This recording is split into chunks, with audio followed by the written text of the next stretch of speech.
Delegates, distinguished delegates, now you have taken your seats. We resume the diplomatic conference for the adoption of the Convention establishing an International Claims Commission for Ukraine.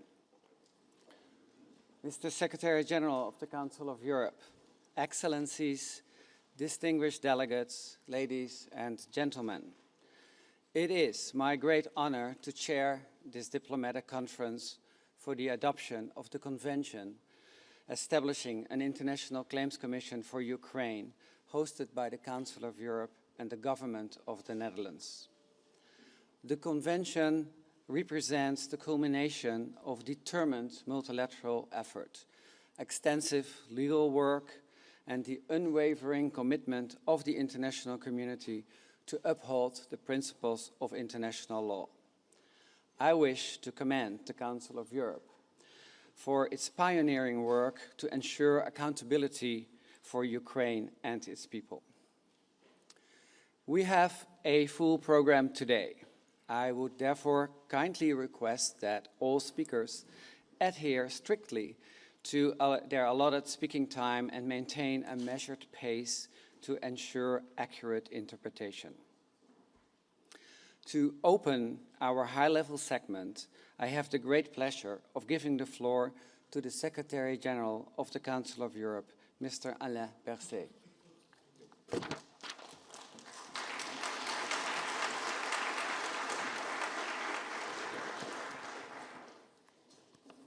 President Zelensky, Prime Minister Zoff, President Sandu, ministers, delegates, it's for me a great pleasure and a great honor to open this conference with you this morning. And it is a great pleasure also to do this and great honor to do this with the Netherlands. And thank you very much for the strong support. On a February morning, almost 4 years ago, Russia chose war, a war of aggression.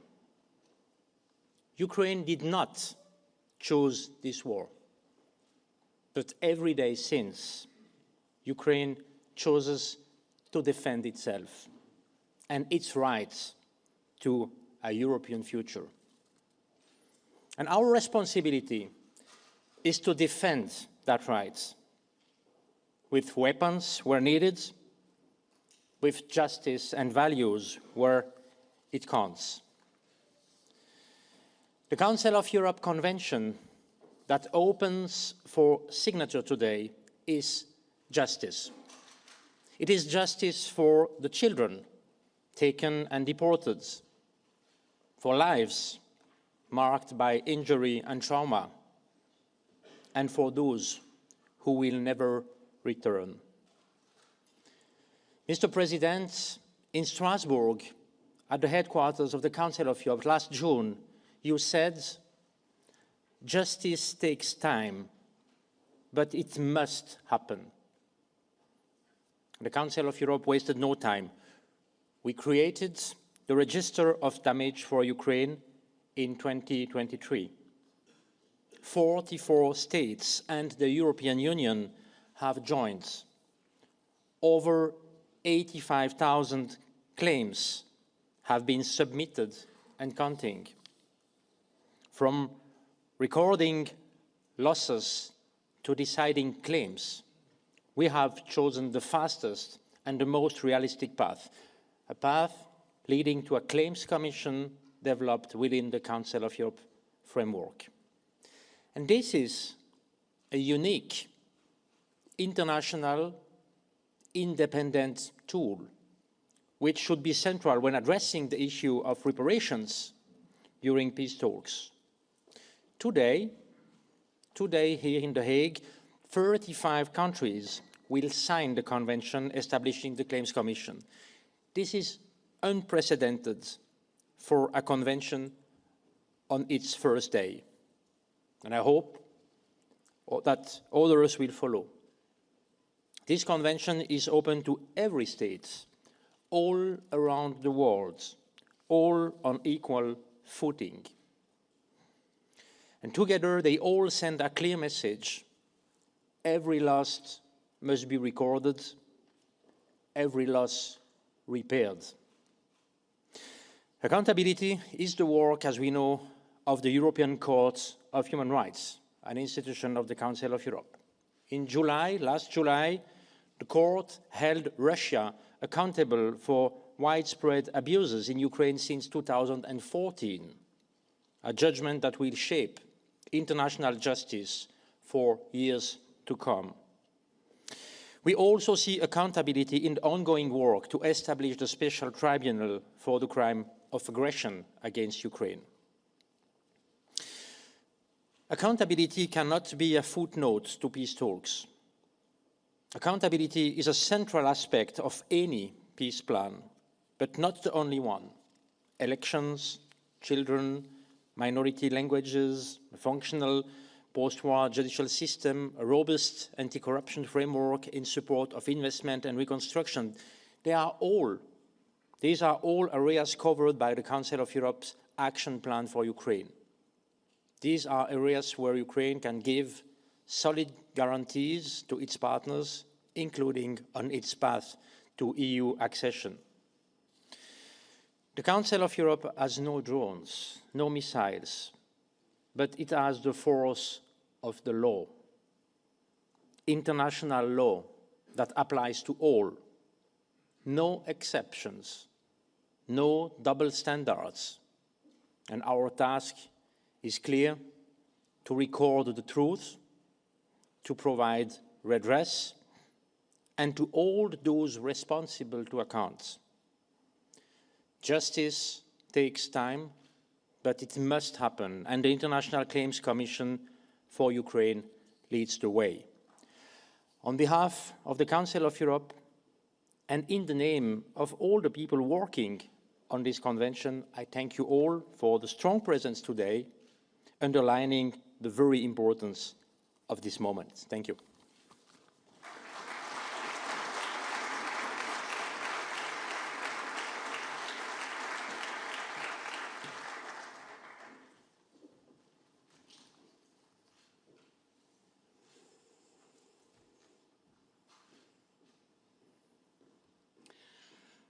I thank you, Mr. Secretary General.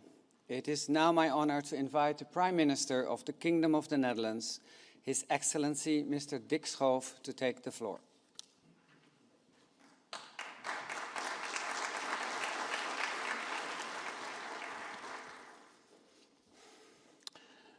President Zelensky, Volodymyr, Secretary General Burset, President Sandu, ladies and gentlemen, welcome to the Netherlands, welcome to The Hague. Over the past few days, Ukraine has been at the center of international talks. Yesterday, we had a constructive meeting in Berlin. There, with Europe and the US working in partnership, important steps were taken on the road to a lasting peace. We discussed a range of issues, including security guarantees. Everyone feels the urgency, and a ceasefire now finally seems like a realistic possibility. That's good news, because the people of Ukraine continue fighting day and night for the independence after almost 4 years of war. A just and lasting peace requires that Russia compensates Ukraine for the damage it has inflicted. And so, today we are here to talk about reparations. Your attendance, Volodymyr, underscores the great importance of this moment and of this conference. We are honored that you're here with us today. Today is all about justice, because without it, there can be no just and lasting peace. But justice doesn't just follow automatically. We need to lay the groundwork and prepare as carefully as possible. Today, we are taking the next step. We have launched the International Claims Commission for Ukraine, which will deal with compensation for damage inflicted during the war. Every day in Ukraine, Russia is deliberately bombarding homes, destroying businesses, and damaging infrastructure. And there must be no impunity. Volodymyr, at an earlier stage, you invited the Netherlands to take the lead on restoring justice. We accepted that invitation enthusiastically, as you might expect from a country that promoting the international legal order is enshrined in the Constitution. A country that is home to The Hague, known as the International City of Peace and Justice, and, since the founding of the Peace Palace, host to a great many international courts and tribunals. Today, we are proud to build on that legacy. On the first day of this diplomatic conference, a resolution was adopted requesting the Netherlands to host the Claims Commission in the framework of the Council of Europe. It goes without saying that we will gladly agree to do so.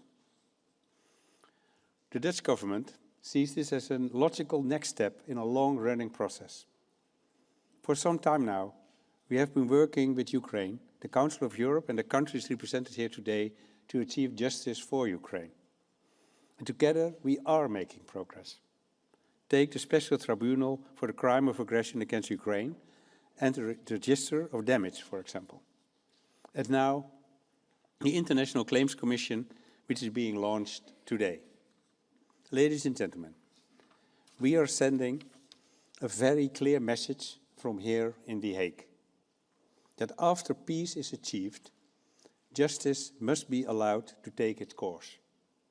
And that even once the war has ended, Ukraine can continue to count on the Netherlands and all the other partners that are with us today. Thank you.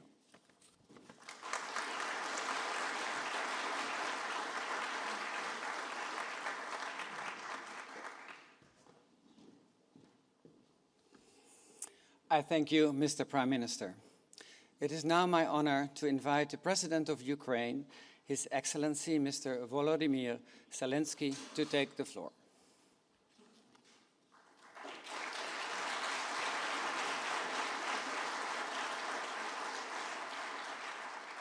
Thank you very much. Thank you so much.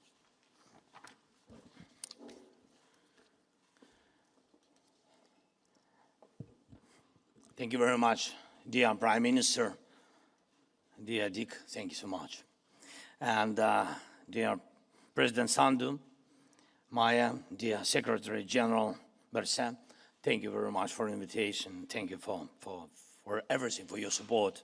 Dear friends, ministers, and first of all, I want to tell you thank you to your nations, to your leaders, to your people. This is very important that all this year of this war, your nations are with us. Thank you so much for your people, for all this support, for us, for Ukraine, for people, and our children, and for our right to defend ourselves in every sense of the word. Not only the right to physical protection as an independent nation against external aggression, but also the right to live a normal life safely, like everyone in Europe or any other part of the world deserves. Today and this year, things are being created for Ukraine that should have started a long time ago, at least back in 2014. But really, in fact, considering how many wars Russia has started or supported, this should have happened even earlier. Europe has a very long history of wars, and it cannot afford to treat this lightly.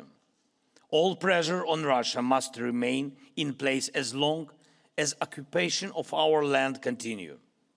Russia must feel that it is a criminal and face consequences for that as long as our people remain in Russian captivity and until the Ukrainian children abducted by Russia are brought home. Sanctions must limit Russia until it shows respect for peaceful life and the rights of its neighbors. And of course, every Russian war crime must have consequences for those who committed them. We hope the Tribunal for Russian aggression will truly begin its work, not just for us, but for everyone who wants peace in Europe. We expect that every mechanism for compensation from the Register of Damage and Claims Commission to the actual payments will start working and receive strong and sufficient international support so that people can truly feel that any kind of damage caused by the war can be compensated. This war and Russia's responsibility for it must become a clear example so that others learn not to choose aggression. Thank you. Slava Ukraini.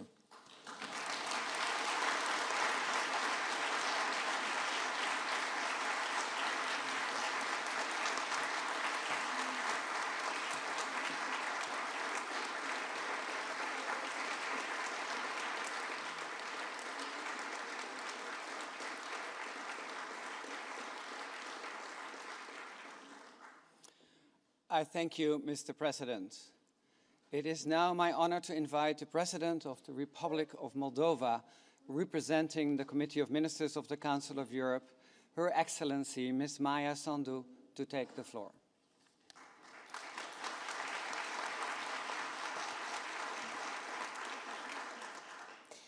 Prime Minister Dick Schoof, President Volodymyr Zelensky, Secretary General Alain Berset, Excellencies, ladies and gentlemen, thank you for bringing us together.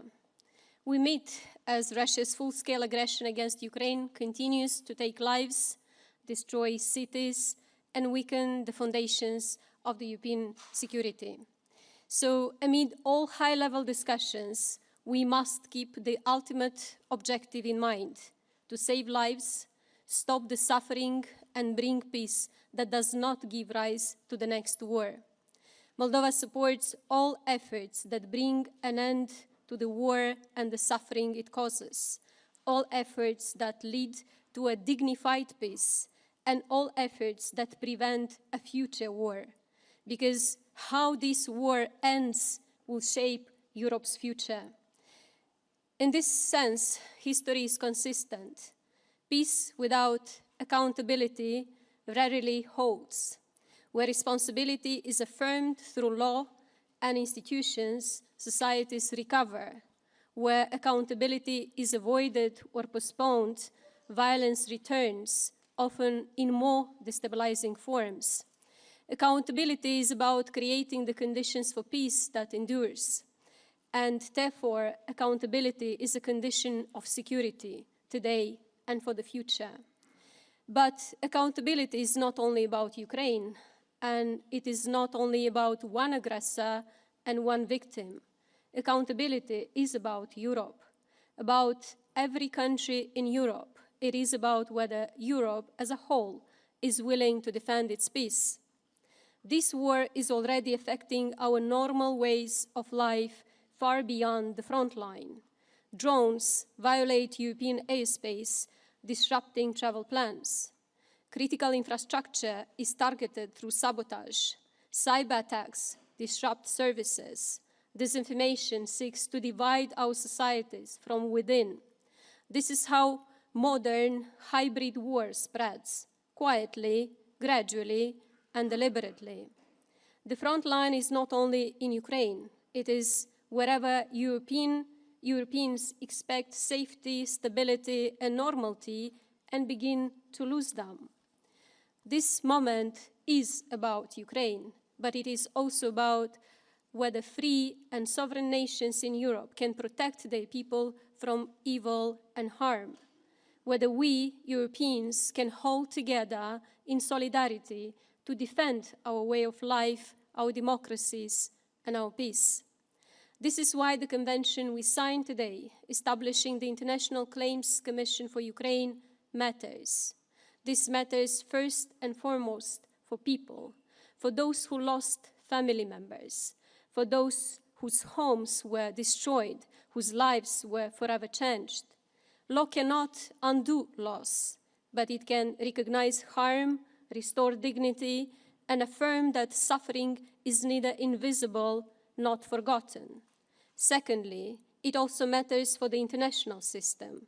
Accountability, when it is credible, predictable, and institutionalized, tells aggressors that violations will be recorded, assessed, and addressed. Third, The way this commission has been created sends a signal. It affirms multilateralism and a rule-based international order. At a time when some argue that power alone should decide outcomes, Europe is stating something different, that stability depends on law, cooperation, and shared responsibility, especially for smaller and more vulnerable states. The Council of Europe has provided a credible institutional framework for this effort. I also wish to acknowledge the role of the Netherlands. The Hague has long stood as a center of international law, and its engagement has been essential in moving this effort forward. Ladies and gentlemen, we should also be clear-eyed about the reality on the ground. Ukraine is resisting. It continues to defend its territory, its people, and Europe's security. Russia has not achieved its objectives. Every meter of advance in Ukraine comes with colossal human and military costs for Russia. This war will soon last longer than Russia's participation in the Second World War. The fact that Moscow has still failed to take the Donbas is evidence of Ukraine's extraordinary capacity to resist and adapt. President Zelensky, Ukraine's resilience matters far beyond its borders. It preserves Europe's peace. Europe's security now depends on whether Ukraine is supported and whether Russia is denied the capacity to continue this war and prepare for the next one. Ukraine must continue to receive strong, sustained support, not sporadically, not cautiously, but with the understanding that Ukraine's success is a precondition for Europe's future peace. Supporting Ukraine now is an investment in preventing much larger conflicts later. At the same time, Russia's ability to wage war must be reduced. Sanctions matter. Isolation matters. Pressure matters. A war of aggression cannot be allowed to remain economically sustainable. Deterrence that works today avoids far greater military, economic, and human costs in the future. The EU's decision to indefinitely freeze Russian assets plays a role in this effort. It reinforces deterrence. It tells future aggressors that war leads to lasting costs. How this war ends will determine whether Europe faces stability or more wars. And this is Europe's responsibility, not someone else's, not another continent's. The responsibility lies with Europe to stand for peace, to support Ukraine, and to defend the foundations of our security, democracy, and well-being. To do so decisively or to fail history, and in doing so, endanger Europe's democratic and peaceful future. Ukraine is fighting. The question before us is whether Europe will rise to the moment or fail. I thank all the countries represented today for their support to Ukraine. And as a country holding the presidency of the Committee of Ministers of the Council of Europe, Moldova stands for a Europe that acts early, decisively, and together. A Europe that understands that supporting Ukraine and deterring aggression today is the price of peace tomorrow. Thank you.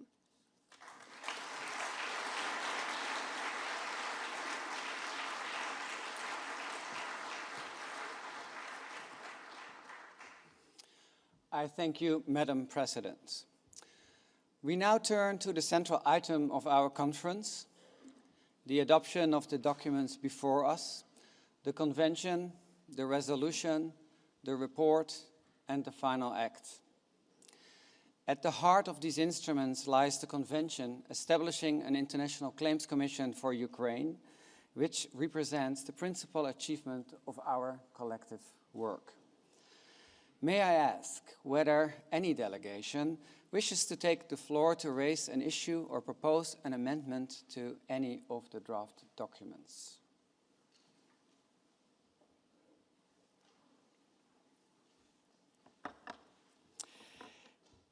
If there are no objections, I take it that the diplomatic conference is ready to proceed with their adoption. The Convention, the resolution, the report, and the final act are hereby adopted.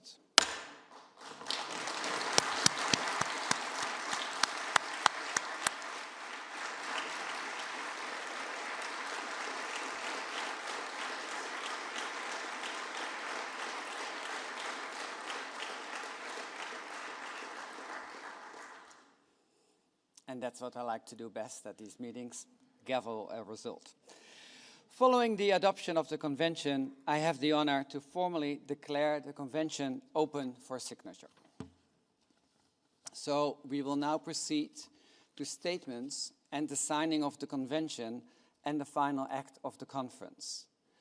We will begin the signing ceremony with the signing of the Convention by the Kingdom of the Netherlands, Ukraine, and the Republic of Moldova. May I invite the Secretary General of the Council of Europe and the 3 delegations to the signing table.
Thank you, Your Excellencies.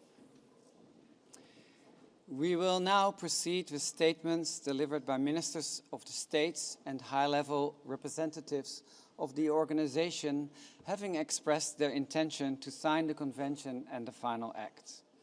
We will then continue with statements from the other members and observers having expressed their intention to sign the Convention and the final act. In English, alphabetical order, albeit with 1 or 2 exceptions. I now have the honor to invite Ms. Tanja Fajon, Deputy Prime Minister and Minister of Foreign Affairs and European Affairs of Slovenia, to deliver a statement and to proceed to the signing, followed by Georgia.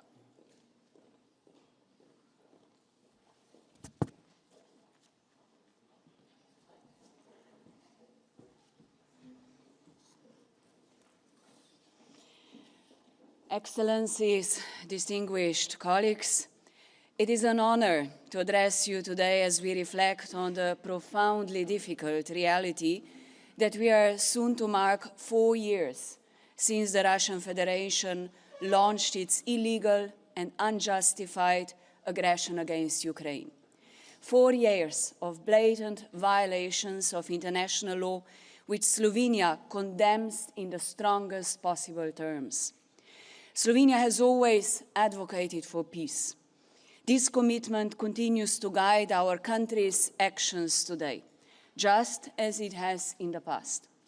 We support all efforts towards achieving a just and lasting peace in Ukraine, a peace that will be firmly rooted in the principles of the UN Charter, including sovereignty, independence, and territorial integrity.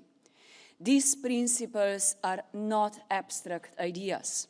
They form the bedrock of international stability. When they are violated, the entire international community bears the consequences. Despite continuous diplomatic and peace-oriented initiatives, Russia continues to launch relentless attacks on civilian and critical infrastructure across Ukraine. Attacks that kill and injure innocent civilians and destroy homes. The Ukrainian people continue to face torture, arbitrary detention, summary execution, and the abduction of children. During my recent visit to several Ukrainian regions, I witnessed the appalling hardships as well as the remarkable resilience of the Ukrainian people. The cruel and violent acts of the aggressor must not go unpunished. Russia is the aggressor and must be held accountable for the most serious international crimes committed on Ukrainian soil, as well as for the immense damage inflicted on the country and its people. In this context, Slovenia views the establishment of the International Claims Commission as an important step towards achieving justice. Accountability is essential to achieving sustainable peace. Only by addressing the harm caused and ensuring that perpetrators face consequences, we can uphold the international legal order and prevent future violations. Slovenia will continue to support Ukraine every step on the way. Our support is anchored in our commitment to international law, human dignity, and the belief that a peaceful and secure Europe can only be built on human rights and accountability.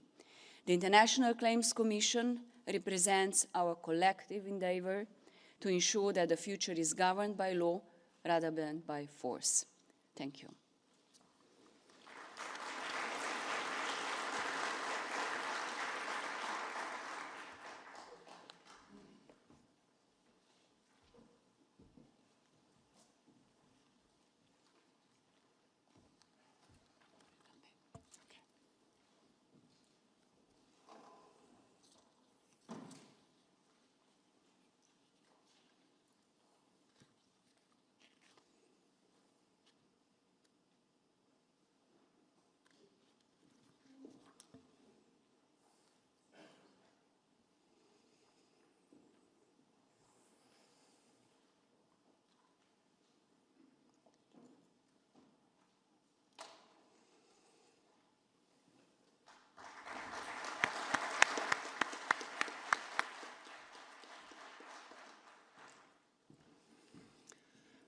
I now have the honor to invite Ms. Maka Bochorishvili, Minister for Foreign Affairs of Georgia, to deliver a statement and to proceed to the signing, followed by Germany.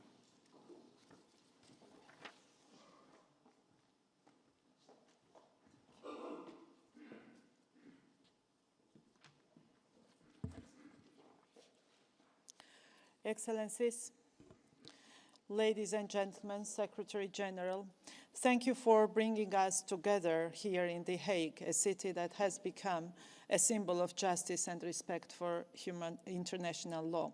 The struggle of the Ukrainian people to defend their country cannot leave us indifferent. The tragic reality that we are witnessing today in the heart of Europe requires greater efforts to restore peace in our region. Blatant violation of international norms must not go unanswered. we have gathered here today to take yet another step on behalf of the international community towards establishing the necessary legal mechanisms. Ukraine must have appropriate instruments to receive compensation for the damage inflicted upon the country and its people as a result of this unjust war. Georgia, as a founding member of the Register of Damage, welcomes the next step towards establishing International Claims Commission. Georgia understands better than most how vital it is to uphold international norms. We know firsthand the human cost of unresolved injustice, the displacement of civilians, the destruction of homes, and the lasting scars left on the societies when accountability is denied. Even today, we continue our struggle to make use of existing legal mechanisms to ensure that the violated rights of our citizens resulting from Russia's occupation of 2 regions of Georgia are not forgotten. Despite numerous decisions by international courts holding Russia responsible vis-à-vis Georgia, it continues to disregard international law and its international obligations. This is precisely why it is necessary to reflect on the effectiveness of existing mechanisms and to take appropriate steps to ensure that justice is enforced. We also clearly understand how crucial adherence to the international rules-based order is for ensuring peace. Georgia is committed to the peaceful resolution of conflicts, and we appreciate the steadfast international support in this regard. Indeed, a consolidated response by the international community can make a significant impact. Lastly, Georgia remains in solidarity with the Ukrainian people. We support Ukraine's sovereignty, territorial integrity, and its right to justice. I would like to thank the Netherlands for hosting this conference and Secretary General for his efforts. Thank you.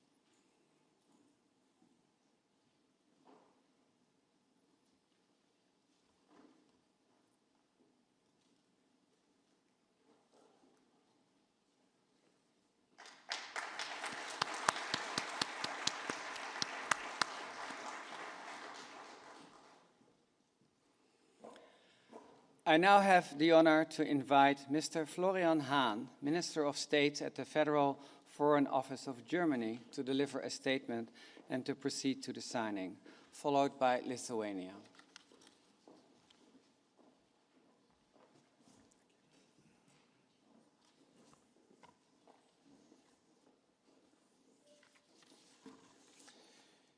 Secretary General, Prime Minister, President, Excellencies, ladies and gentlemen, millions of displaced people destroyed, livelihoods, countless families torn apart. Today we are talking about Ukraine, about peaceful civilians who had to flee Russia's bombs, about families who have lost everything they own, and about the people of Ukraine who, despite everything, continue to resolutely defend their freedom, their values, and their identity. Germany stands by Ukraine and will be Ukraine's largest supporter this year, with additional assistance for air defense, with an increase in our funding of bilateral military support to Ukraine, and with support for the energy infrastructure targeted by Russia. Ladies and gentlemen, today is also about upholding the Charter of the United Nations and its fundamental principle of international law, the prohibition of use of force.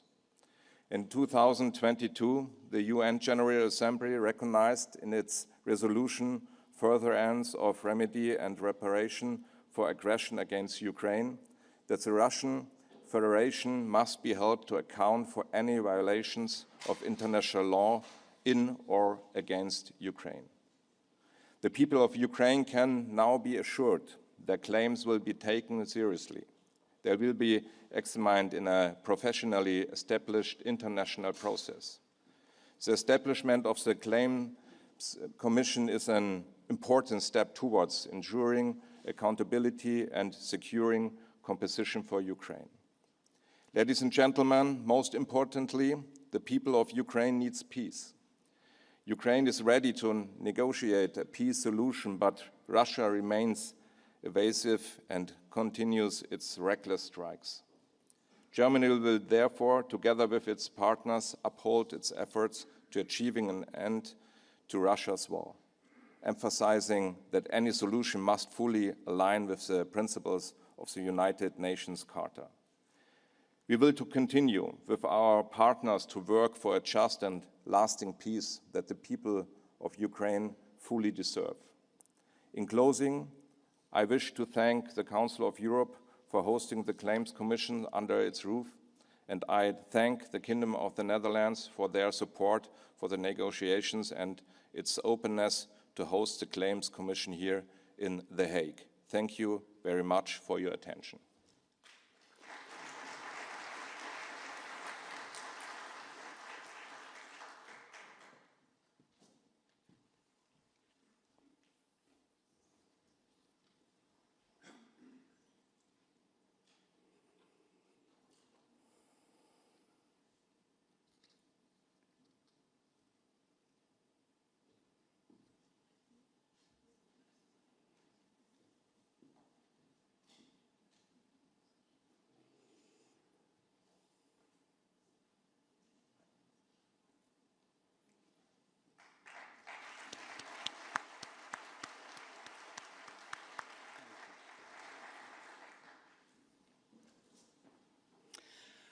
I now have the honor to invite Mr. Kęstutis Budrys, Minister for Foreign Affairs of Lithuania, to deliver a statement and to proceed to the signing, followed by Malta.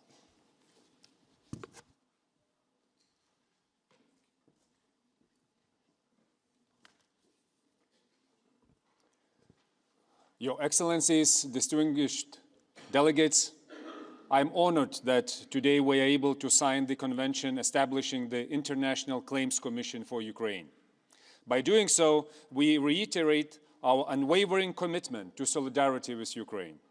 Together, we are seeking full-fledged accountability for all international crimes committed by Russia in and against Ukraine, as well as for all violations of international law in that context. We stand united with Ukraine in defense of international legal order that protects every nation represented here today. Today's signing of the Convention marks a significant and necessary evolution in our collective legal response to Russia's ongoing aggression. With this step, the international community affirms that legal response will not remain in theory. There will be just and concrete consequences, including financial ones, enforced by the mechanism we are in process of creating. I would like to sincerely thank everyone for their hard work in making it happen. In such a short term, Lithuania is committed to ratifying the Convention as quickly as possible, demonstrating our determination to uphold justice and accountability. We urge all countries that have signed it to complete their internal procedure swiftly so it may enter into force and the Commission can begin its work. Moreover, we need to work together, getting all eligible states on board to sign and ratify the Convention without delay.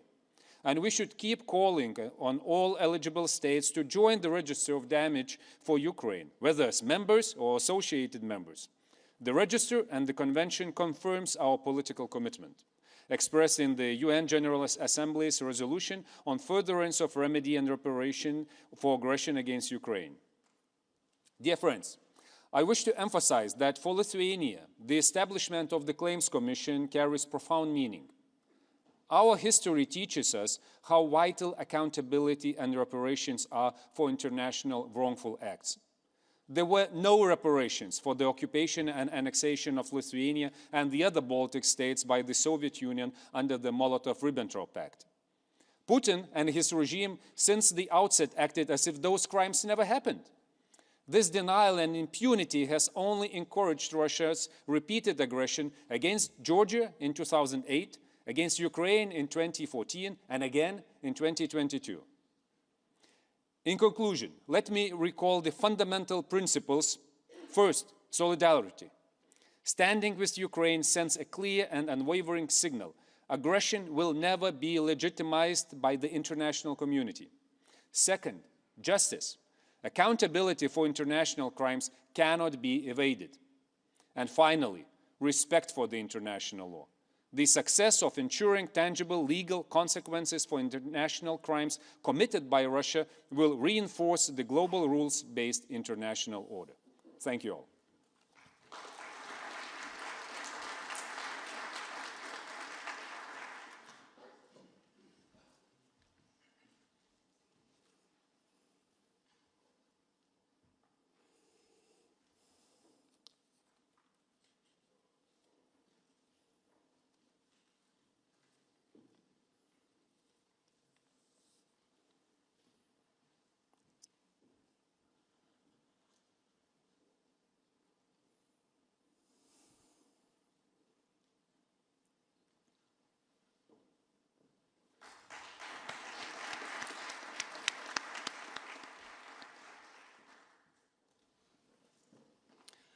I now have the honor to invite Mr. Stefan Zrinzo-Azzopardi to deliver a statement and to proceed to the signing, followed by Montenegro.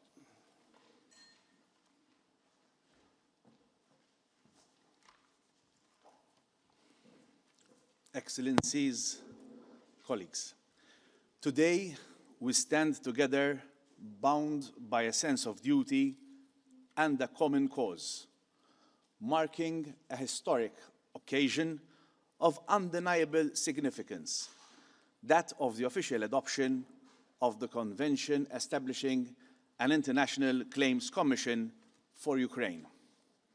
This convention brings us to yet another crucial milestone in furtherance of the 2022 UN General Assembly resolution on the furtherance of remedy and reparation for aggression against Ukraine, which recognized the need to establish an international compensation mechanism, as also outlined in the 2023 Reykjavik Declaration for the damages caused by Russia's illegal and unprovoked invasion of Ukraine.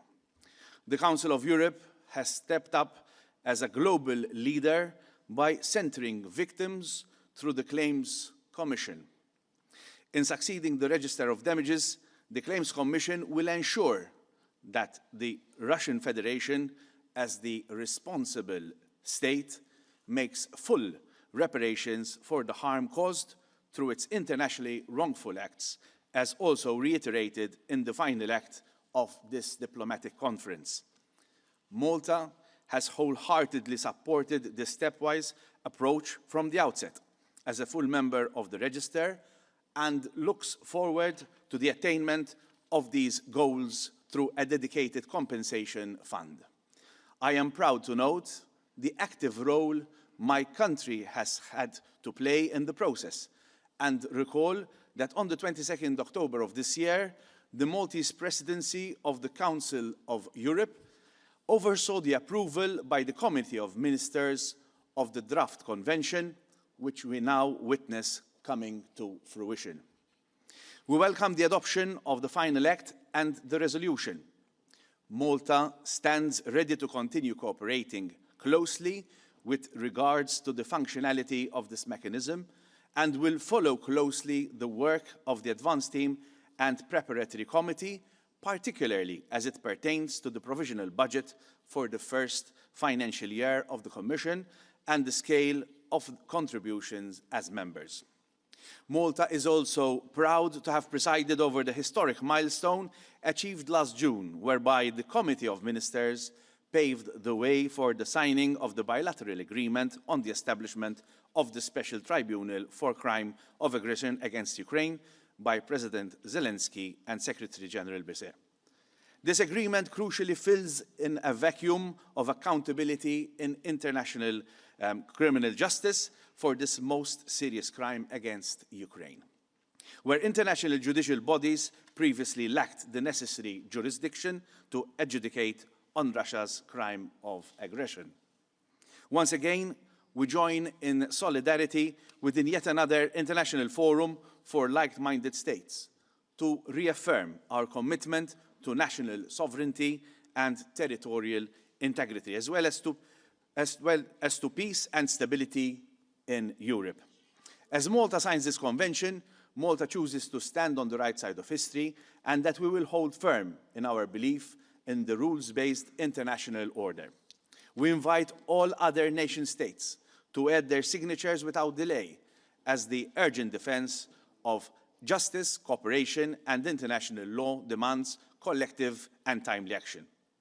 It is critical that the widest possible global membership is achieved to secure the legitimacy, credibility, functionality, and effectiveness of not only the Claims Commission, but also the Special Tribunal. In doing so, the global community will be sending the unequivocal message that Russia is not exempt from its obligations under international law, and that it must be held answerable for all its actions. Thank you.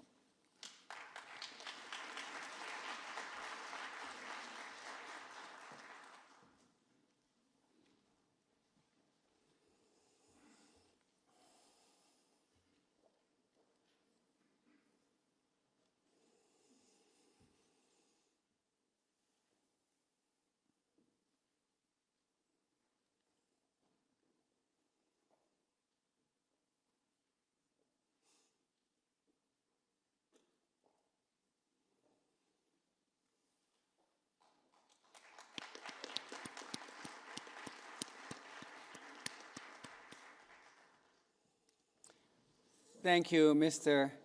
Srinzo Attopardi, Minister for European Funds and Implementation of the Electoral Program of Malta. I now have the honor to invite Mr. Bojan Bosovic, Minister of Justice of Montenegro, to deliver a statement and to proceed to the signing, followed by the United Kingdom.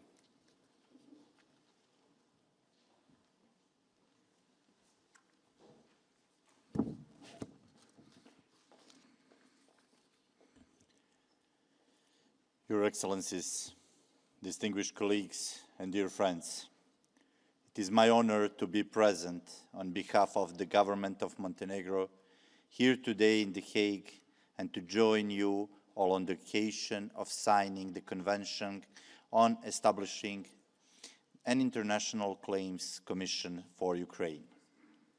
We believe this is quite a historic moment that gathered us here in the city of international peace and justice, united in our strong and continuous support for Ukraine in decisive times. Today, we demonstrate our commitment to preserve the fundamentals of the international law, international humanitarian law, and international human rights by sending a message that the aggression to the sovereign state does not pay off and that our obligation is to enforce the principle of accountability. Ladies and gentlemen, I want to use the opportunity to thank all experts and diplomats that participated in the process of drafting convention, to the Kingdom of Netherlands as a host, and as well as to the Council of Europe for all the efforts and expertise invested in the work of the Register for Damages so far. Thank you for attention.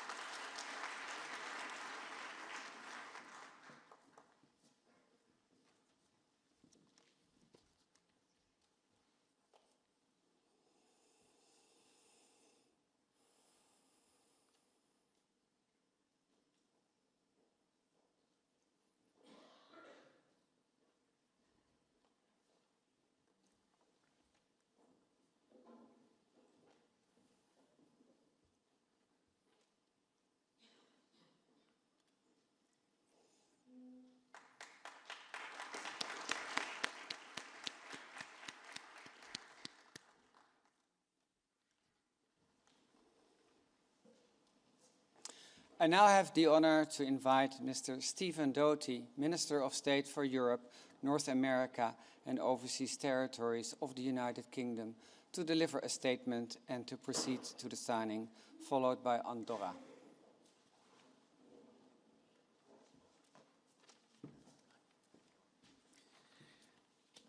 Well, distinguished fellow delegates, it is a pleasure to be here today, and we salute President Zelensky's leadership and the courage of the Ukrainian people. And the United Kingdom is proud to be here standing alongside Ukraine today and always committed to justice and lasting peace.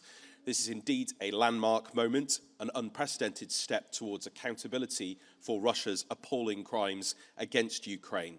And the United Kingdom is proud to sign this treaty, which stands as a beacon of hope for every family and community affected by that aggression.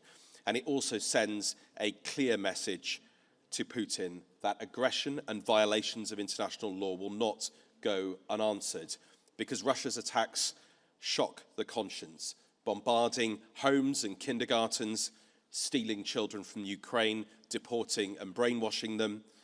And I, like many of you, have been in beautiful Kiev and Ukraine under bombardment by drones and missiles. I have seen the civilian buildings and infrastructure reduced to rubble, the bunkers where Ukrainian children have to do their lessons underground. And the destruction is hard to comprehend unless you have seen it face to face. The Register of Damage has already received nearly 90,000 submissions, and up to 10 million claims may follow. And behind each of those claims, we must remember that there is a family, a business, a community shattered by Russian aggression. But we also know that Ukrainians are a resilient people. They are looking to a future beyond this conflict, and so are we. But it is also essential to hold Russia to account. This commission will enable Ukrainians to rebuild their homes, their communities, and their lives. And we meet, of course, at a critical time with US-led peace talks ongoing, and we welcome efforts to end the killing and the destruction. And yesterday, our Prime Minister in Berlin, with many fellow European leaders, discussed these issues with President Zelensky and President von der Leyen and others. And this is a pivotal moment. We continue to engage at the highest levels while ramping up our support to Ukraine and putting pressure on Putin. But we cannot wait for peace to pursue justice, because without justice, there can be no lasting peace. And I am confident that future generations will look back on this treaty as a key moment in the fight for accountability. And the United Kingdom will continue to support the Commission's development, building on our leading role, chairing the Register of Damage, and we will keep working with all of you, our international friends and partners. And my thanks go in particular to the Dutch government for their leadership, the Council of Europe and the Secretary General for their vital role, and all delegations for their perseverance. And above all, we're grateful to the Ukrainian negotiating team for reminding us that this work cannot wait. So today is an important step. Let's keep up the momentum for justice and a sustainable peace.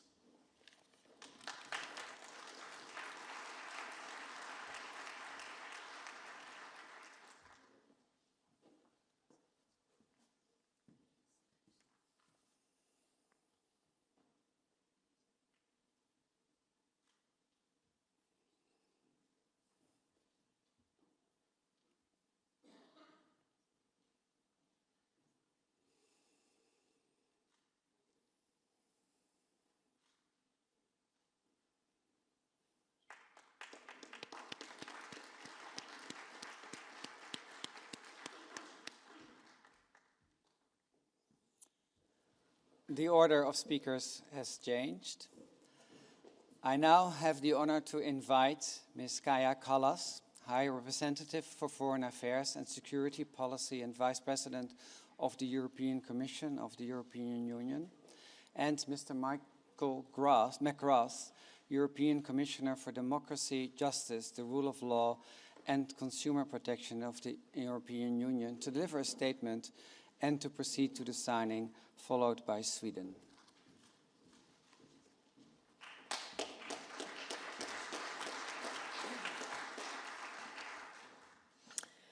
Dear colleagues, thank you to our hosts of the European Council of Europe. After 4 years of war, more than 200,000 buildings in Ukraine have been destroyed or damaged. and some 2.5 million houses and flats are no longer fit to live in. We are talking about the total number of residents of The Hague having to leave their homes. The scale of destruction and impact on citizens is unimaginable. Property is just one category in the register of damages for Russia's war in Ukraine. And if I may say so, the least costly. Because what price do you put on the killing of family members, the deportation of children, life-changing personal injuries, sexual violence, torture? These are the questions that the Claims Commission will be dealing with over the next years. Now that we have formally adopted the convention establishing the Claims Commission, I'm pleased to announce that the European Union will provide up to €1 million to pay for the preparatory work. In the meantime, Ukrainians can keep submitting claims to the Register of Damages. There are many examples of claims commissions in the recent past, from the Iran-US Claims Tribunal to the Eritrea-Ethiopia Claims Commission, or the Commission for Real Property Claims in Bosnia and Herzegovina. The Claims Commission in Ukraine is likely to be the most ambitious yet, but the most difficult also to implement. The biggest challenge is the funding. There are precedents that can inspire us. After Iraq's invasion of Kuwait, the United Nations Compensation Commission was able to use Iraqi oil revenues to pay reparations because a percentage of the oil sales went directly into the UN Compensation Fund. Russia is no less liable for the damage in Ukraine than Iraq was for the damage in Kuwait. But Russia will never voluntarily pay for the damage it has done. We already see the attempts to exclude reparations and, in fact, any form of accountability from the potential peace agreement. And this puts a huge responsibility on the international community, including the participants of this International Claims Commission. Together, we must stand up for the victims of this brutal war of aggression. If we do not, more will follow. But we have to get creative about how to mobilize funding to pay out compensation. Between 260 and 280 billion euro of Russian sovereign assets are frozen outside Russia. It is unthinkable that this money will ever be returned. Not with the damage Russia has caused and continues to cause by refusing to lay down its arms. This is the most obvious basis for the compensation fund, but there will be others too. Together with justice for grave violations of international law, reparations are fundamental for accountability. And if we believe in just, durable peace in Ukraine and security in Europe, we must keep on working on accountability. And let me finish by thanking Ukraine, the Council of Europe, and our hosts here in the Netherlands. Thank you.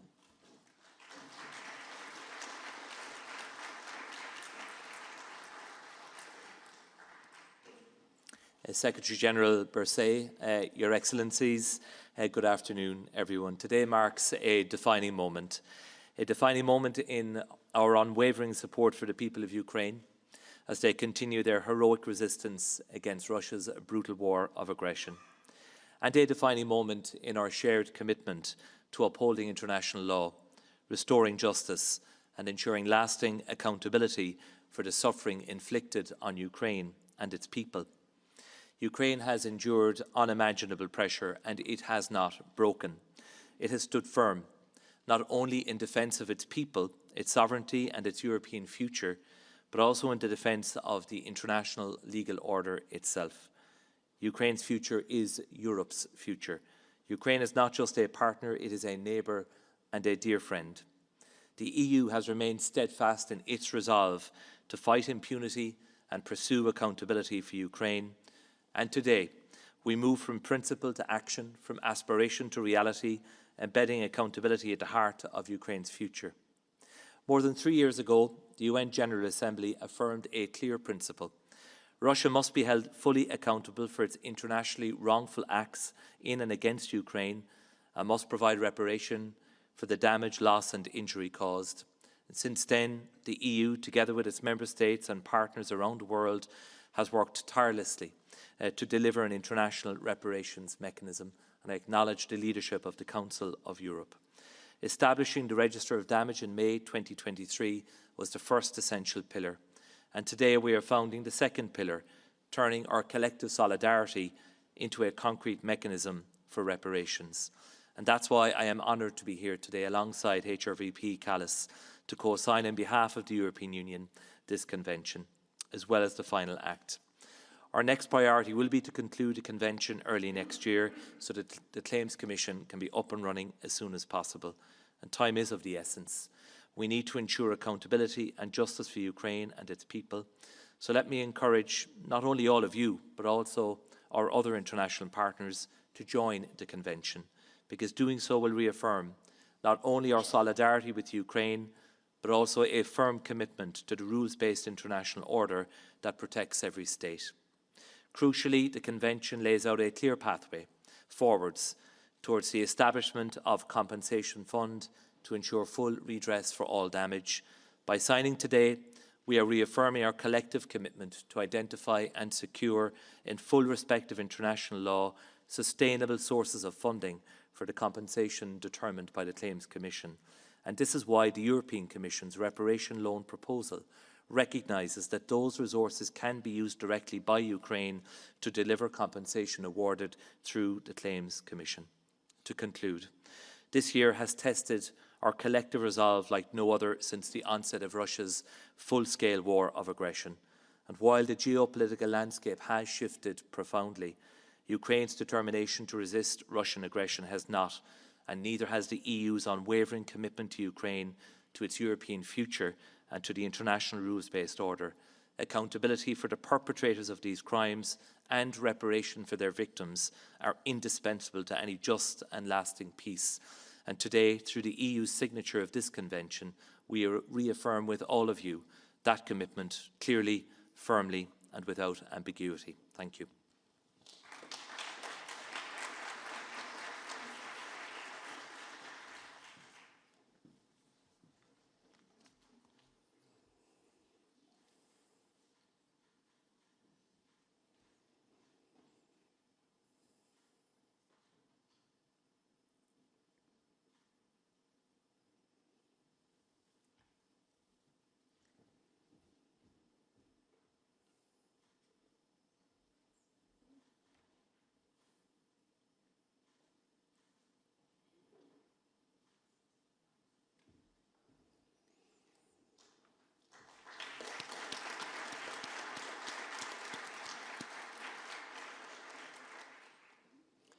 I now have the honor to invite Mr. Dag Hartelius, State Secretary for Foreign Affairs of Sweden, to deliver a statement and to proceed to the signing, followed by Andorra.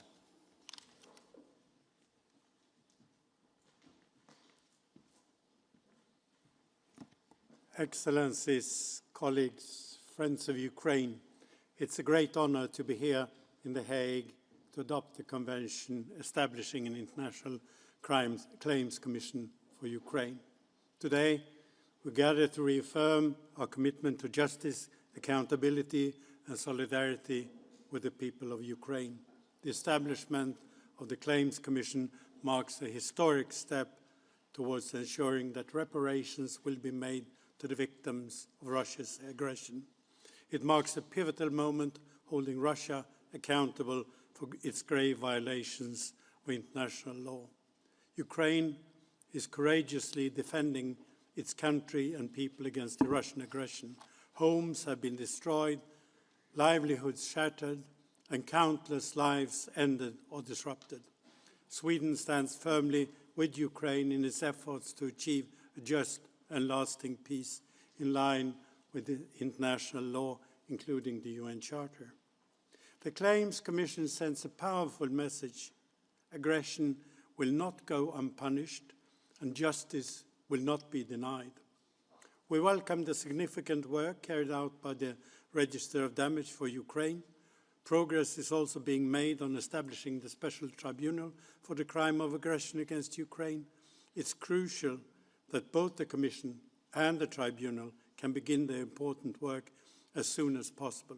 Today, we're taking a significant step towards ensuring justice and compensation for Ukraine and its people. Sweden's support to Ukraine remains steadfast. It's a moral obligation and a political imperative rooted firmly in international law. Our efforts for accountability will continue unabated. Slava Ukraini!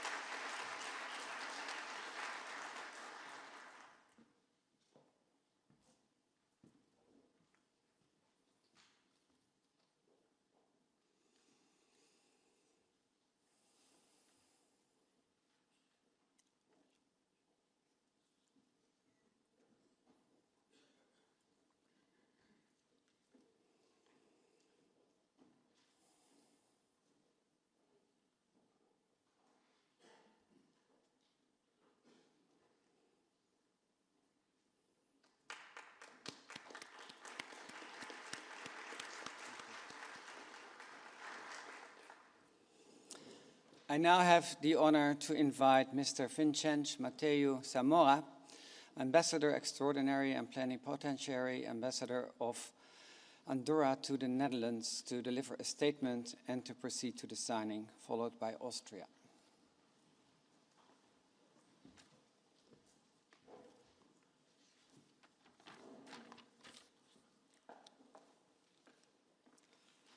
Monsieur le Secrétaire général, Mesdames et Messieurs les ministres, Excellences, permettez-moi de remercier le Royaume des Pays-Bas et le Conseil de l'Europe pour l'organisation de cet événement qui marque une nouvelle étape dans la consolidation des mécanismes et l'élaboration des instruments de reddition de comptes. C'est avec conviction et responsabilité que l'Andorre est présente aujourd'hui pour signer la Convention établissant une commission internationale de réclamation pour l'Ukraine.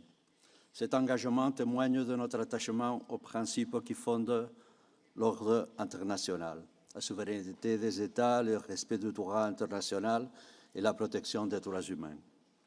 L'agression de la Fédération de Russie contre l'Ukraine a causé des destructions massives, des pertes humaines dévastatrices et un traumatisme durable pour des millions de civils, en particulier les plus vulnérables, les enfants. Face à ces violations, la communauté internationale a le devoir de condamner et d'agir. L'Andorre condamne fermement cette agression militaire. Le peuple ukrainien défend non seulement son territoire, mais aussi les principes et les valeurs du Conseil de l'Europe. L'Andorre appelle la Fédération de Russie à cesser l'agression contre l'Ukraine et à respecter ses obligations en vertu du droit international. En signant cette convention, l'Andorre affirme clairement que l'agression implique une responsabilité internationale. Les victimes doivent pouvoir faire valoir leurs droits, obtenir reconnaissance, réparation et retrouver un horizon de stabilité. Notre soutien s'inscrit dans une conviction profonde. Tous les États doivent contribuer significativement à la défense du multilatéralisme guidé par la justice, la solidarité et la dignité humaine. L'Andorre continuera à travailler avec ses partenaires pour que ce mécanisme devienne un instrument essentiel de réparation, mais aussi un message clair pour l'avenir. Les violations graves du droit international ont des conséquences. Je vous remercie.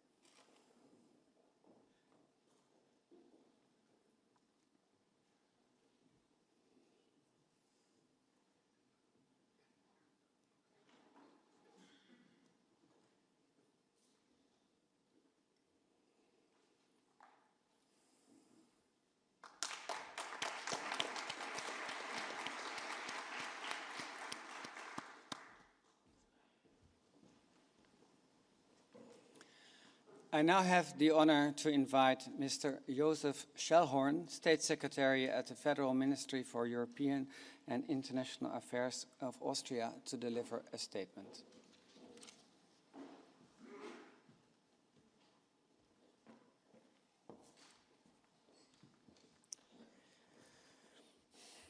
Excellencies, ladies and gentlemen, on the 24th of February 2022, Russia started an illegal and unprovoked war of aggression against its neighbor, Ukraine. Over the past 3.5 years, we have been able to watch in real what this aggression means. Families torn apart, children kidnapped, young soldiers killed by tens of thousands. In addition of the human suffering, Russia has been trying to bring this country, Ukraine, to its knees economically and socially by destroying residential homes, hospitals, businesses, and critical infrastructure without discrimination. Austria condemns the Russian aggression against Ukraine in the strongest terms. Austria stands with Ukraine. And that means we cannot allow Russia to destroy Ukraine with impunity. This is not only the position of Austria, but the international community as a whole. In November 2022, the UN General Assembly, with an overwhelming majority, adopted a resolution reaffirming international law. It states that Russia must bear the legal consequences of its aggression, including by making reparations of all injury and damage. Excellencies, I'm profoundly happy that we assemble here today to put the mandate of this UN resolution into practice. By adopting the Convention establishing an International Claims Commission for the Ukraine, I'm equally proud that Austria will be among the first signatories. To the Ukraine people, I say, we keep our promise. There can be no peace without justice. Austria is strong and steadfast supporter of justice for Ukraine. We are a founding member of the Register of Damage. Over the past year, we actively contributed to negotiating the strong, impartial International Claims Commission for Ukraine. Excellencies, as a possible solution for peace in Ukraine may be coming closer, I wish to underscore such peace must be sustainable and just.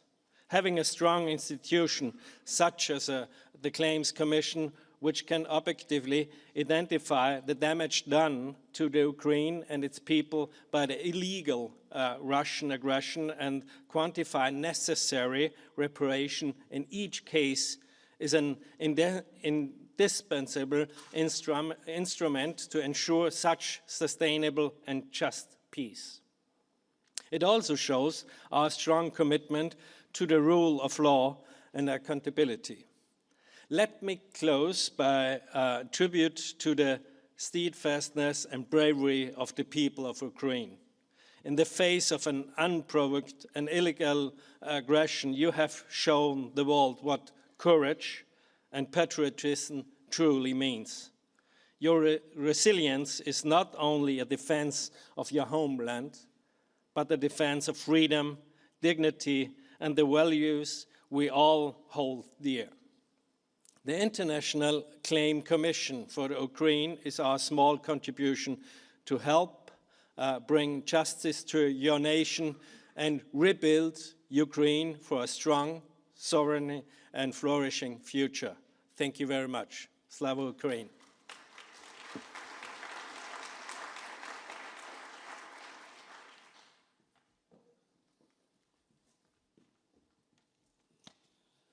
Thank you. I now have the honor to invite Mr. Engelbert Teuermann, Ambassador Extraordinary and Plenipotentiary Ambassador of Austria to the Netherlands, to the signing.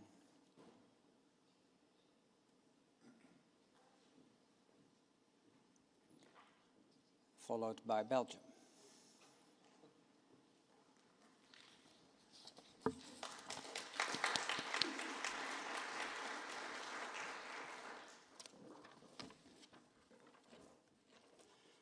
So I now have the honor to invite Mr. Olivier Belle, Ambassador Extraordinary and Plenipotentiary, Permanent Representative of Belgium to the international organizations in The Hague, to deliver a statement and to proceed to the signing.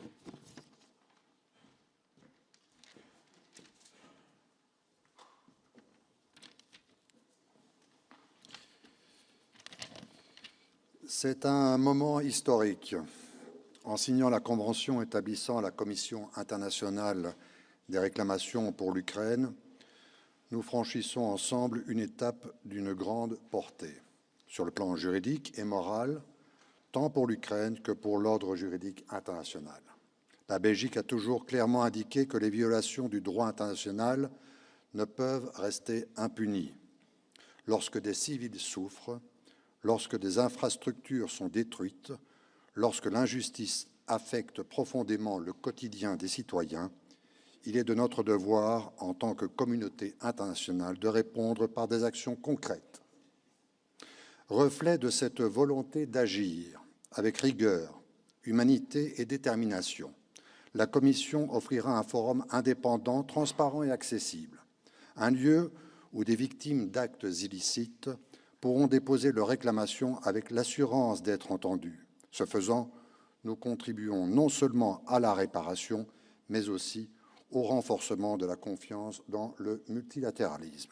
Je tiens à saluer les efforts remarquables de nombreux diplomates, juristes, partenaires internationaux qui ont contribué à l'élaboration de cette convention, en particulier le Conseil de l'Europe et les Pays-Bas.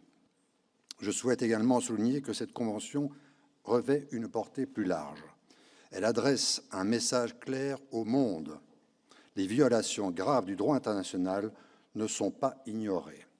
La communauté internationale dispose des instruments nécessaires pour établir les responsabilités et indemniser les dommages, renforçant ainsi notre sécurité collective et nos normes communes. Enfin, au nom de la Belgique, je tiens à réaffirmer notre volonté de soutenir pleinement les travaux de la Commission et de contribuer à son bon fonctionnement.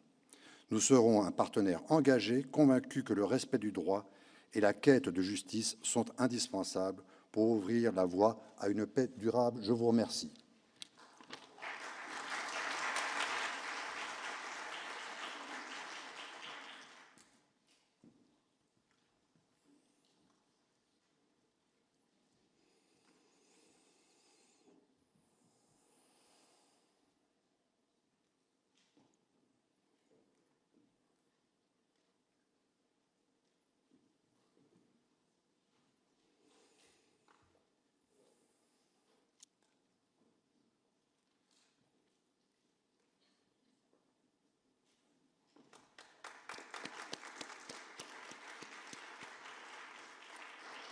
I now have the honor to invite Mr. Toma Gali, Ambassador Extraordinary and Plenipotentiary, Permanent Representative of Croatia to the Council of Europe, followed by Cyprus.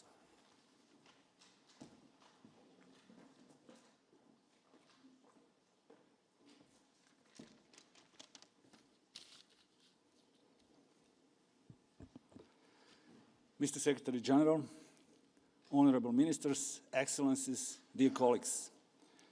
Croatia is honored to participate in this historic signature of the Convention establishing an International Claims Commission for Ukraine.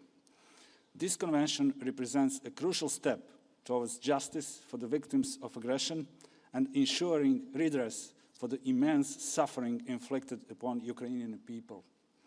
It stands as a clear testimony that the victims will not be forgotten and that those responsible for grave breaches of international law will bear the consequences. Croatia knows firsthand war's devastating impact. Even 30 years after our homeland war, we are still searching for 1,740 missing persons and remember the 402 children killed during the aggression against our country. This painful legacy drives our unwavering solidarity with Ukraine and makes it unbreakable. There can be no just peace without accountability and no lasting reconciliation without recognition of the harm inflicted. This convention sets a vital precedent and reaffirms our collective commitment to a rules-based international order. Croatia proudly supports this initiative and calls on others to join us in this essential endeavor. It is my honor to sign this convention on behalf of the Republic of Croatia. Thank you.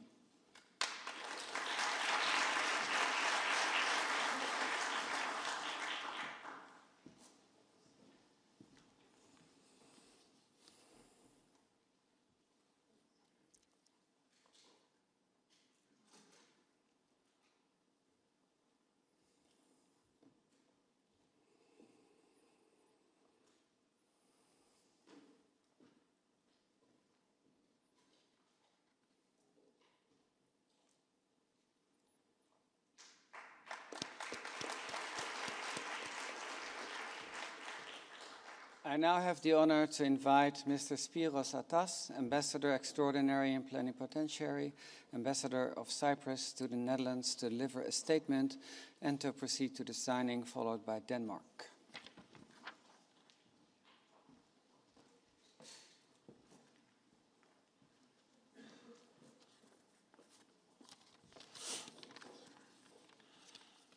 Excellencies, distinguished delegates, the adoption of the Convention establishing the International Claims Commission for Ukraine reaffirms a simple yet powerful principle.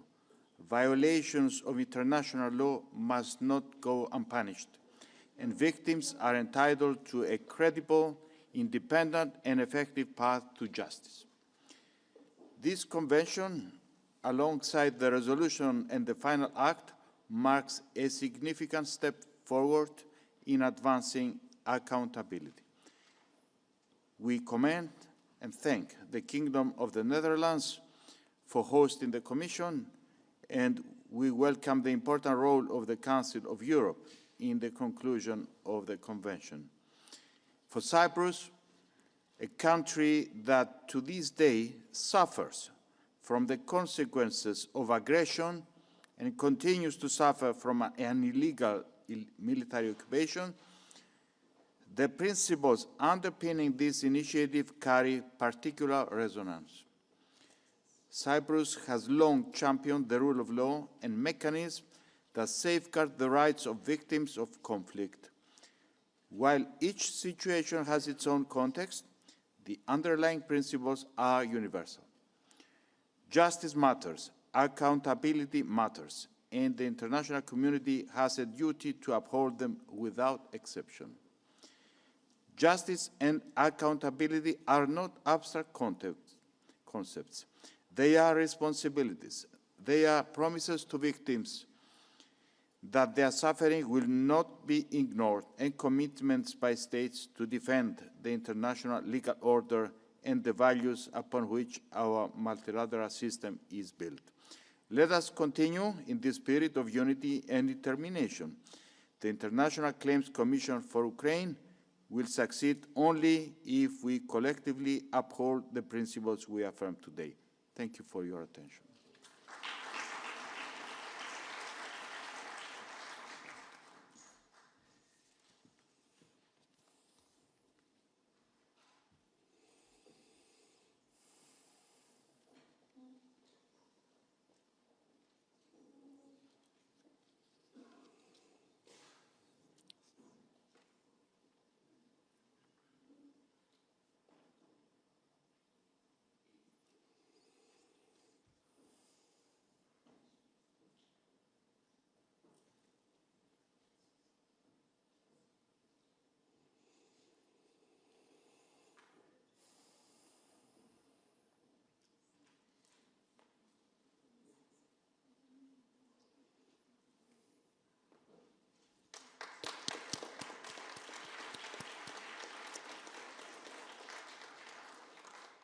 I now have the honor to invite Ms. Vibeke Pasternak-Jurgensen, Ambassador, Undersecretary for Legal Affairs, Ministry of Foreign Affairs of Denmark, to deliver a statement and to proceed to the signing, followed by Estonia.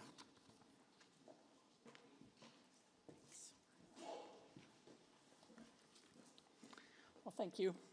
Excellencies, dear colleagues and friends, we are here today to show our strong and steadfast support to Ukraine. We are here because we believe in justice and a rules-based international order. Over the past years, the Ukrainian people have shown remarkable courage and resilience. They now deserve to return to their homes and to rebuild their lives and their country in peace and prosperity. They deserve to have and to see justice. Today, we are taking an important step towards redress with the establishment of the Claims Commission. With that, we are building something new and unique. The Commission will not only be of significance in Ukraine and to Ukrainians, but will also serve as an example of the international community coming together to stand up for international law and accountability. It is with great appreciation that Denmark will sign the Convention and final act today. We will work dedicated towards ratifying the Convention in the new year. We also encourage a broad participation and support an ambitious timeline to ensure the entry into force of the Convention and the Commission's important work. Finally, we would like to extend our gratitude to Prime Minister Schoof and the Netherlands for their great leadership and coordination in this endeavor, and for the always impressive work of the Secretariat. And we also would like to extend our unwavering support for Ukraine and to President Zelensky and our Ukrainian friends. Denmark will continue to support Ukraine's fight against Russia's unprovoked war of aggression, both in the immediate and long term. Thank you.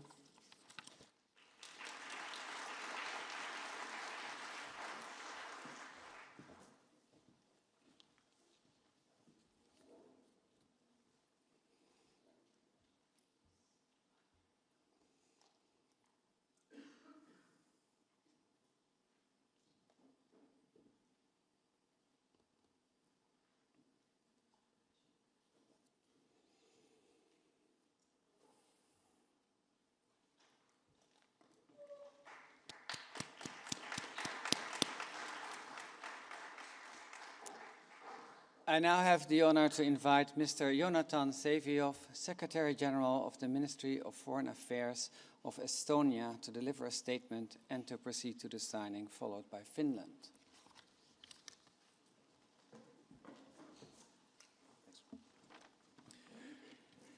Mr. Secretary General, Ministers, Excellencies, dear friends and colleagues, today marks an important milestone. The negotiations for the Convention establishing an International Claims Commission for Ukraine have been fruitful, and we are now able to open the Convention for signature. Estonia highly appreciates this achievement and the fact that a significant number of states stand ready to sign the Convention today. It highlights our collective commitment to upholding international law, including the rules according to which Russia must compensate for the damages it has caused with its war of aggression against Ukraine. We extend our sincere gratitude to everyone who has participated in this process. Your dedication and efforts have made this moment possible. And above all, we wish to thank Ukraine and the people of Ukraine for their unwavering persistence, courage, and resilience. We are pleased that the Register of Damage for Ukraine is functioning effectively and recording claims for damage. We now need to ensure that the Claims Commission can swiftly start its work of deciding on the claims. We therefore call upon all states to sign and ratify this convention as soon as possible so that it may enter into force within the year 2026. We must also continue to strive to secure the broadest possible participation in the Commission. Finally, Estonia reiterates that for the compensation mechanism to be complete and capable of delivering on its purpose, we must continue our efforts towards establishing the third element of the mechanism, the compensation fund. It is crucial that we find a viable solution for the financing of the fund so that compensation can be paid to those that have suffered damage as a result of Russia's illegal war of aggression. These three elements, alongside the Special Tribunal for the Crime of Aggression, form the basis of our work for a just peace. Ladies and gentlemen, in conclusion, as we stand for Ukraine's territorial integrity, we defend not only the sanctity of Ukraine's borders, but our own. As we stand for Ukraine's sovereignty, we defend not only Ukraine's freedom, but our own. And as we seek justice for Ukraine, we help ensure justice for all. Thank you. Slava Ukraini.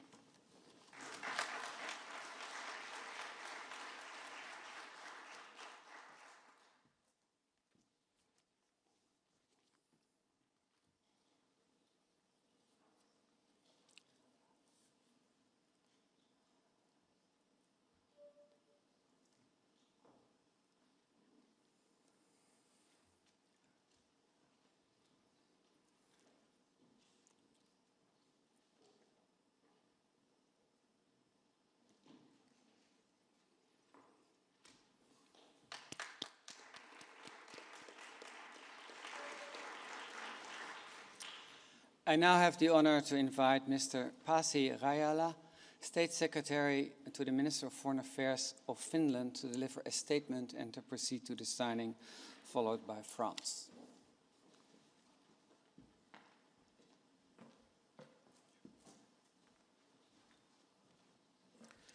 Excellencies, dear friends, the Ukrainian people have endured almost 4 years of full-scale aggression by Russia. The war, of course, began already in 2014 when Russia occupied and unlawfully annexed Crimea and moved on to destabilize and occupy regions in eastern Ukraine. No one longs for peace more than the people of Ukraine. People who have endured the trauma of invasion, the loss of loved ones, and the destruction of their homes, environment, and objects of cultural heritage.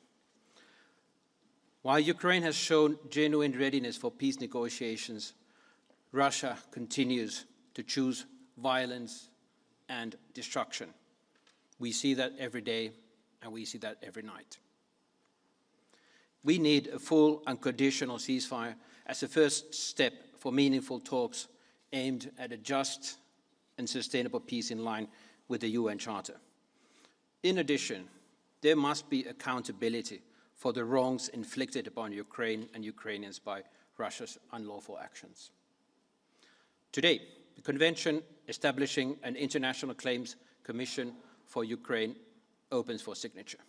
This is a significant milestone towards accountability and justice for the victims of the war.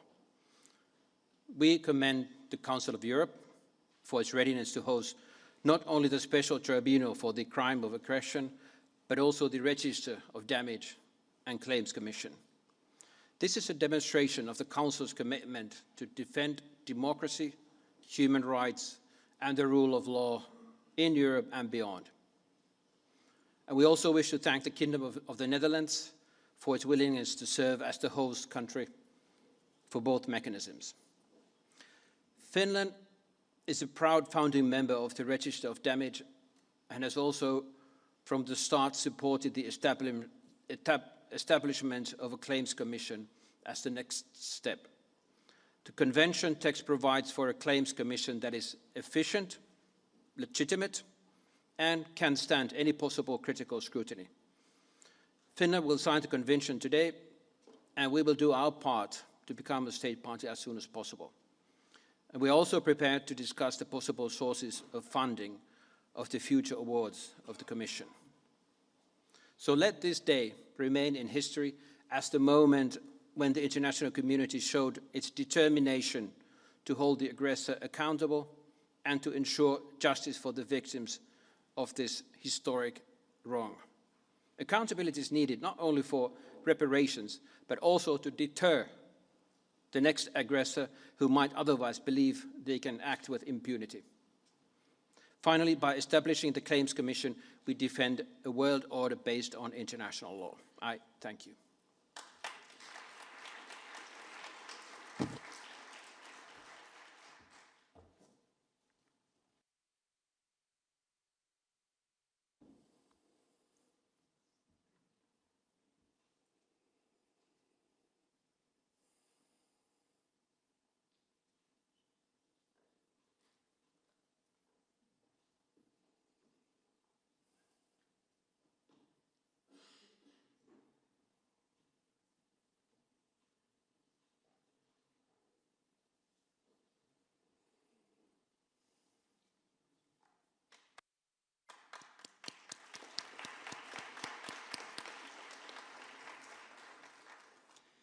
I now have the honor to invite Mr. François Alabrune, Ambassador Extraordinary and Plenipotentiary Ambassador of France to the Netherlands, to deliver a statement and to proceed to the signing, followed by Iceland.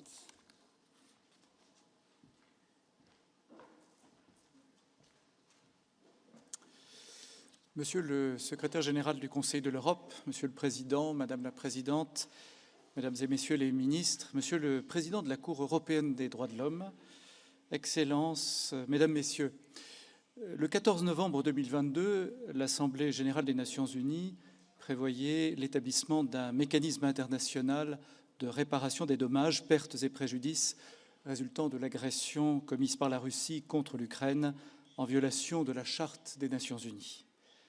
La première pièce de ce mécanisme a été mise en place dès 2023 avec le registre des dommages qui reçoit les demandes d'indemnisation et consigne les preuves. Nous franchissons aujourd'hui l'étape suivante avec la création d'une commission internationale des réclamations pour l'Ukraine qui pourra désormais se prononcer sur le montant des dommages subis. Et nous ne pouvons que nous féliciter collectivement de ce résultat. La France s'est pleinement engagée dans les négociations avec comme objectif la mise en place d'un mécanisme efficace, transparent et impartial. Et la convention que nous signons aujourd'hui a su concilier ces exigences. Ce résultat est à mettre au crédit de l'ensemble des États ayant participé aux négociations, particulièrement aux Pays-Bas et à l'Ukraine, que nous remercions pour l'organisation des sessions de négociation, ainsi qu'au Conseil de l'Europe, qui hébergera la future Commission. Le message que nous envoyons collectivement aujourd'hui est clair. La Russie continue de mener une guerre d'agression illégale qu'elle doit cesser immédiatement et la Russie doit payer pour la reconstruction de l'Ukraine. Mesdames et Messieurs, la France accompagnera la mise en œuvre de la Convention établissant la Commission des réclamations aux côtés de l'Ukraine, comme elle l'a fait pour sa négociation. Depuis le premier jour de l'agression russe, la France a fait un choix clair, celui du soutien sans relâche à l'Ukraine.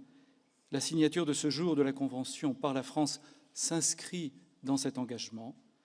Ce soutien n'est pas simplement un devoir moral, c'est un engagement profond en faveur de notre sécurité collective, celle de notre continent, celle de tous les Européens et en faveur du droit international. Je vous remercie.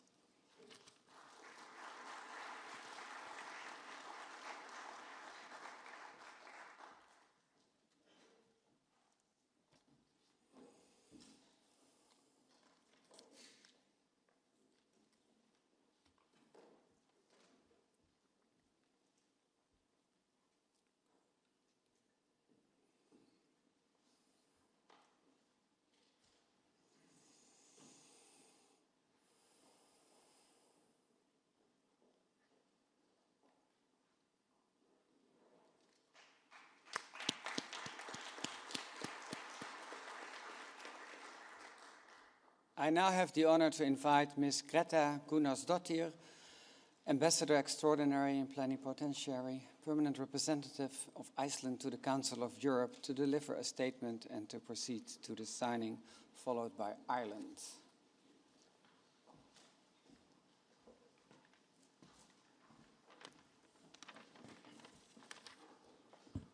Excellencies, distinguished delegates, today we are demonstrating that we stand united when our core values are violated.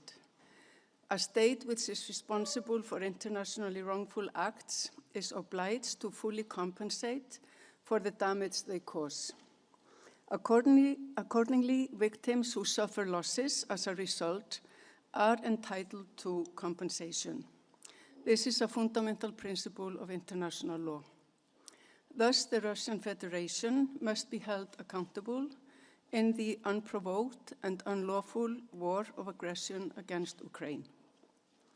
At the summit in Reykjavik in May 2023, Council of Europe heads of states expressed their unwavering commitment towards restoring justice and respect for international law. The foundation for the international compensation mechanism to hold Russia accountable was established. The Register of Damage has been instrumental in creating the foundation of the mechanism, paving the way for its second component, the Claims Commission. I would like to take this opportunity to extend our sincere appreciation to the Register of Damage, as well as to the Dutch government, for all their work that has led us to this day. Allow me also to highlight the importance we attach to countries from outside of Europe taking part, thus reflecting the support for accountability from the wider international community. Finally, as a demonstration of our unwavering support and solidarity with Ukraine, it is essential that the Claims Commission enters into force early next year. Justice must be realized without delay. Thank you.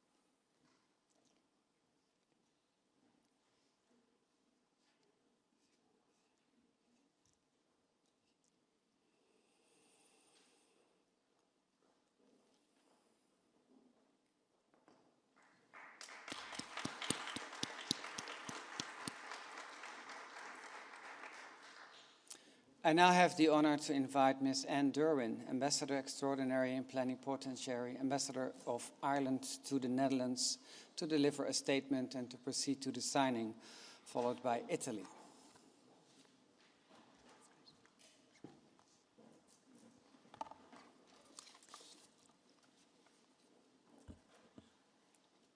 Chairperson, Excellencies, distinguished delegates, I have the honour today to sign, on behalf of the Government of Ireland, the Convention establishing an International Claims Commission for Ukraine. The opening for signature of this convention represents a crucial step towards ensuring that the Russian Federation is held to account for its unlawful aggression against Ukraine. In November 2022, the United Nations General Assembly recognized the need for the establishment, in cooperation with Ukraine, of an international mechanism for reparation for the damage, loss and injury caused by Russia's internationally wrongful acts. The decisive steps subsequently taken by states to establish the Register of Damage and to elaborate this convention reflect our shared commitment to ensuring that Russia bears the legal consequences for its aggression, as well as any violations of international humanitarian law and international human rights law. I wish to pay tribute to all those who have led the way in establishing the Register of Damage and elaborating this convention. I commend the Government of the Kingdom of the Netherlands, and in particular Mr. René Lefebvre, as chair of the negotiations, for their invaluable contribution. I also wish to recognise the role which the Council of Europe continues to play under the leadership of Secretary-General Berset in holding Russia to account for its aggression against Ukraine, underscoring the Council's importance as a beacon for human rights, democracy and the rule of law in Europe. I will conclude by paying tribute to President Zelensky and the people of Ukraine for their resilience, courage and determination. The signature of this convention is an expression of our solidarity with the people of Ukraine, of our recognition of the devastating personal cost of Russia's unlawful acts, and for our commitment to holding Russia to account. Thank you.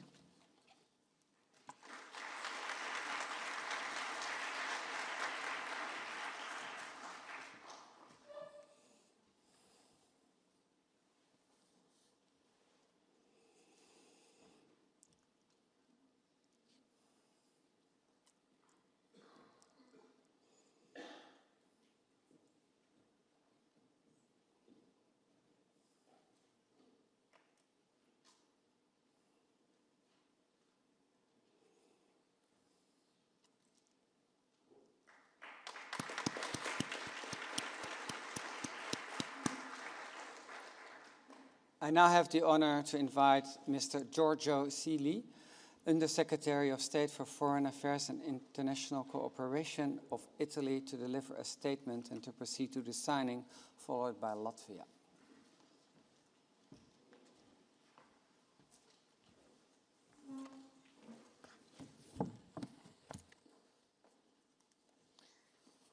Italy deplores in the strongest terms the aggression of Ukraine by the Russian Federation, which represents a gross violation of international law and the Charter of United Nations. In particular, we believe that international disputes must be settled by peaceful means, refraining from the threat or use of force against the territorial integrity or political independence of any state. In this context, Italy underscores the importance of maintaining and strengthening international peace founded upon freedom, equality, justice, and respect for human rights. At the same time, we express grave concern at the loss of life, civilian displacement, catastrophic destruction of infrastructures and natural resources, loss of public and private property, and economic calamity caused by the Russian Federation's aggression against Ukraine. Italy believes that the Russian Federation must be held accountable for its internationally wrongful acts. In this regard, we welcome the establishment of the Register of Damage as documentary form of evidence and record management of claims on damage, loss and injury arising from the invasion of Ukraine. Italy joined the register as a founding participant member during the Council of Europe Reykjavik Summit on May 2023. The Register of Damage constitutes the first of 3 steps towards establishing a comprehensive compensation mechanism for Ukraine.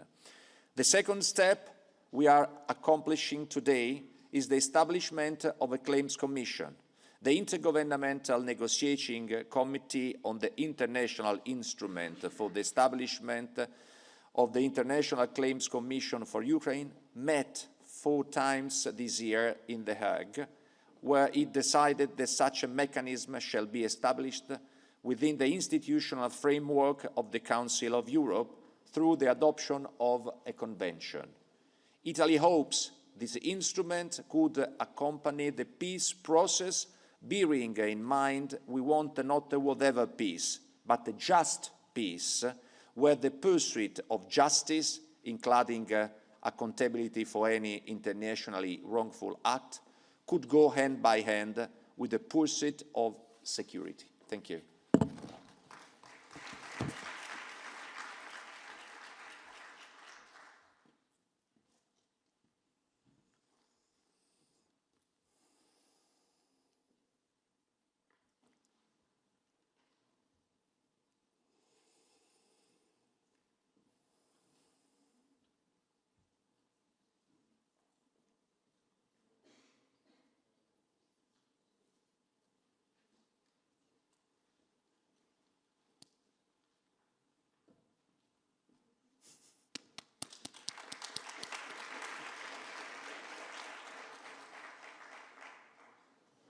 I now have the honor to invite Ms. Solvita Abaltiņa, Ambassador Extraordinary and Plenipotentiary Ambassador of Latvia to the Netherlands, to deliver a statement and to proceed to the signing, followed by Liechtenstein.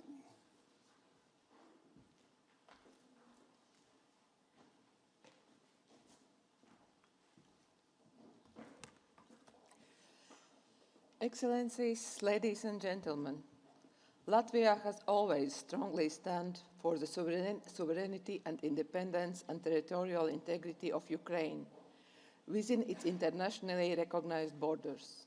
We once again categorically condemned the Russian Federation's war of aggression against Ukraine, a war that represents a blatant assault of international law and on the very idea of a rules-based order.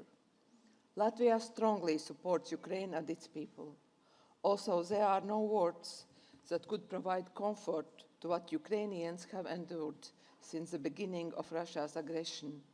Let the events of today serve as one step further for ensuring accountability for Ukraine.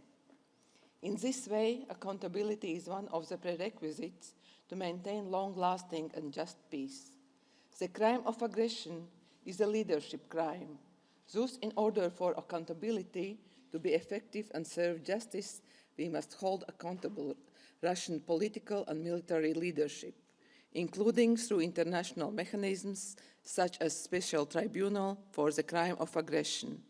Accountability shall also include full reparations. Russia must pay for the damage it has caused. Today we are founding the Claims Commission. Nevertheless, our progress must not slow down. The work must continue, and the fund ensuring the full functioning of compensation mechanism is our next task. The establishment of the Claims Commission represents a vital step towards justice, and justice must ultimately reach those who have suffered most. Latvia will continue to support these efforts to ensure that victims receive meaningful compensation and that their suffering does not die in vain. Every claim must be heard, every loss must be acknowledged, and the victims of Russia's aggression must receive justice they deserve. We remain unwavering in our support for Ukraine. While Russia continues to blatantly violate the UN Charter, international human rights law, and international humanitarian law, we stand with Ukraine, militarily, economically, politically, diplomatically. We support a just and lasting peace, one grounded in these principles of the UN Charter, enforced by accountability and protected by credible and durable security guarantees. Thank you.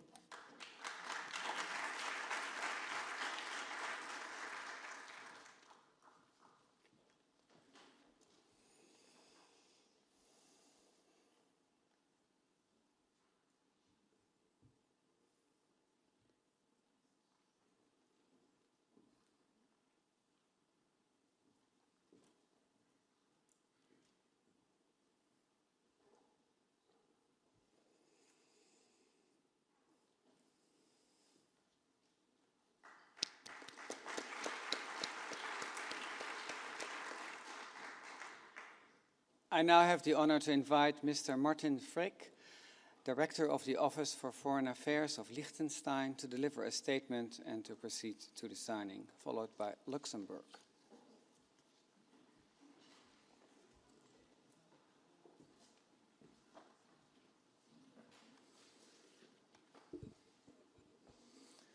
Excellencies, dear friends, allow me to begin by expressing our sincere appreciation to the Netherlands and the Council of Europe for convening this important diplomatic conference.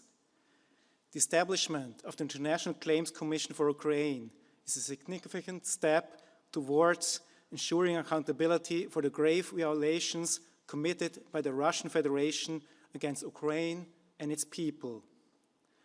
Liechtenstein has a long-standing tradition of consistently advocating for strengthening international law and ensuring accountability for the most serious international crimes. From the outset, Liechtenstein has actively participated in the negotiations leading to this agreement.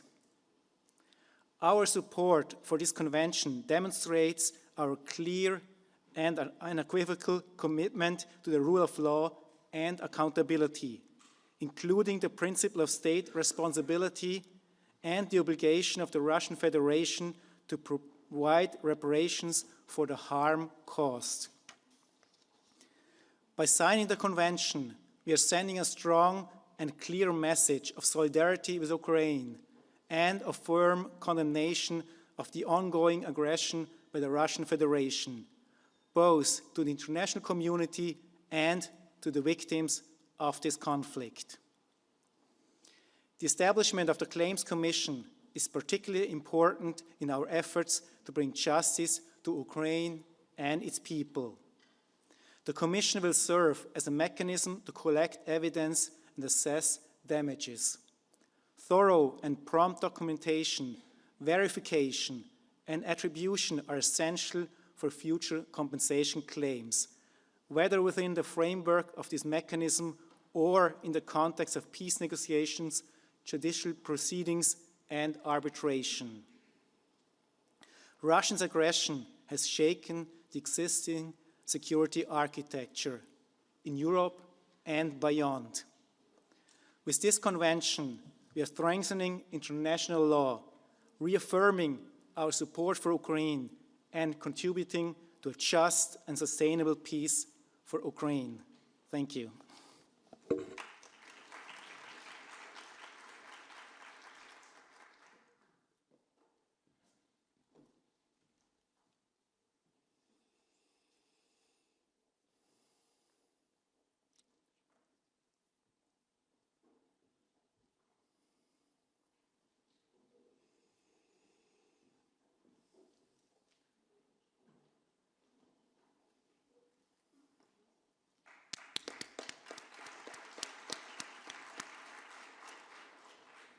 I now have the honor to invite Mr. Mike Entjes, Ambassador Extraordinary and Plenipotentiary, Ambassador of Luxembourg to the Netherlands, to deliver a statement and to proceed to the signing, followed by Monaco.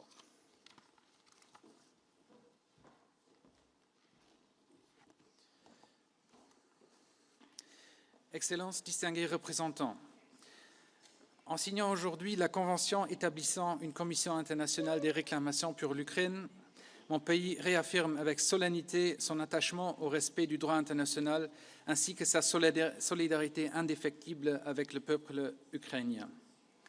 La création de cette commission des réclamations constitue une étape majeure dans la mise en place d'un mécanisme d'indemnisation relatif à l'agression menée par la Russie. Elle marque un engagement collectif à documenter avec rigueur les préjudices subis par le peuple ukrainien, à rendre visibles leurs souffrances et à offrir aux personnes affectées une voie vers la réparation. À cet égard, je tiens à réaffirmer l'attachement constant du Luxembourg aux travaux portant sur la redevabilité sur le crime d'agression. La lutte contre l'impunité dans le cadre de la guerre d'agression menée par la Russie contre l'Ukraine demeure essentielle pour l'avenir de l'ordre juridique international et pour la préservation de la sécurité en Europe. Nous saluons les efforts du Conseil de l'Europe et de tous les États et partenaires qui se joignent à cette initiative, et en particulier les Pays-Bas en leur qualité d'État hôte. Leur mobilisation témoigne d'une volonté partagée de défendre un ordre international fondé sur la règle de droit et de soutenir les victimes. Ensemble, nous adressons un message clair. L'ordre international ne peut tolérer l'impunité et les souffrances du peuple ukrainien ne seront ni ignorées ni oubliées. Nous devons poursuivre nos efforts pour aider l'Ukraine à parvenir à une paix juste et durable. Je vous remercie.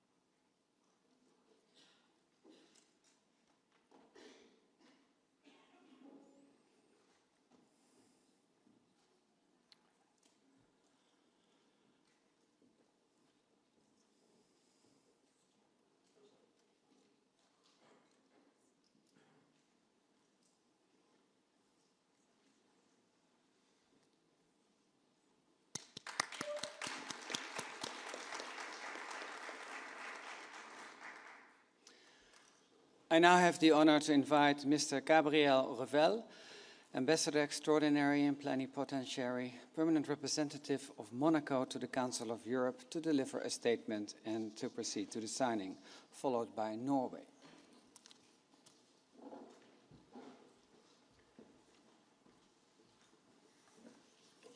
Mesdames et Messieurs les ministres, Excellences, Mesdames et Messieurs, Monaco est fier de participer à cette conférence internationale qui marque notre engagement pour la Commission des réclamations pour l'Ukraine, mais rappelle aussi le caractère central du respect du droit international pour nos États. Dans ce cadre, Monaco, déjà membre fondateur du registre des dommages qui constituait la première pierre du mécanisme de réparation des dommages causés aux victimes de la guerre d'agression menée par la Fédération de Russie, se joindra aux signataires de la Convention ouverte, illustrant ainsi le soutien permanent apporté à la reddition de comptes par la Fédération de Russie dans le cadre de la guerre d'agression contre l'Ukraine depuis 2022. Outre le fait qu'aujourd'hui nous rappelons que les règles fondamentales du droit international public ne peuvent être violées impunément, nous saisissons à cette occasion pour réaffirmer notre soutien à l'indépendance, à la souveraineté et à l'intégrité territoriale de l'Ukraine dans ses frontières internationalement reconnues. Je vous remercie.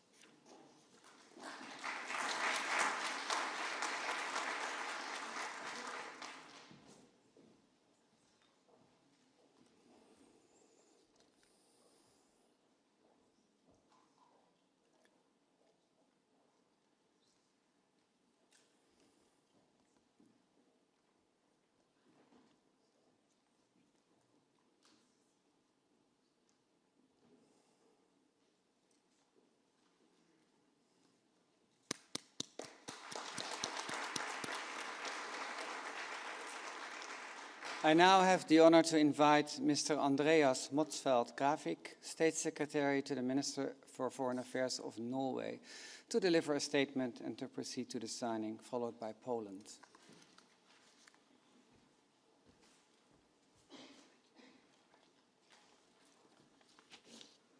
Excellencies, ladies and gentlemen, justice does not arise of its own accord.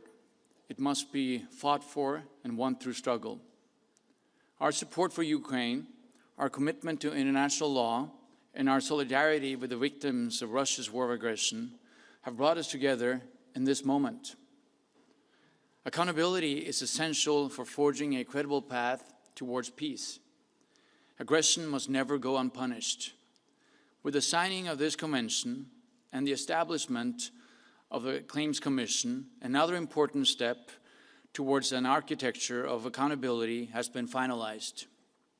The process of establishing a special tribunal for the crime of aggression in its final stages will be another important element in this regard.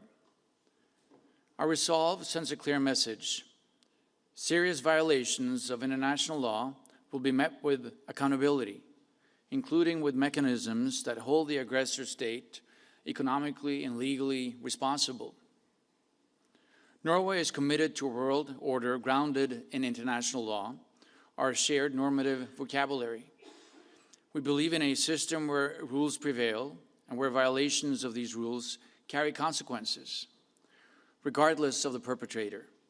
And by signing this convention today, we affirm our solidarity with Ukraine and our commitment to the principles that underpin peace and security. Millions of Ukrainians have had their lives deeply affected by Russia's aggression. For Norway, a neighbor of Russia, this human dimension is fundamental, and it serves as a political and moral imperative to take action. On this essential day, let me underline this. Holding Russia legally and financially accountable must go hand in hand with continued strong military and civilian support for Ukraine, for their fight for freedom, and for our shared security. Let us work together to make this mechanism a strong and credible tool for justice. In closing, let me end by thanking the Council of Europe, let me thank the government of the Netherlands, and let me not least thank the Ukrainian government and the Ukrainian people for its resolve and its unwavering commitment to the principle of sovereignty, democracy, and international law. Thank you very much.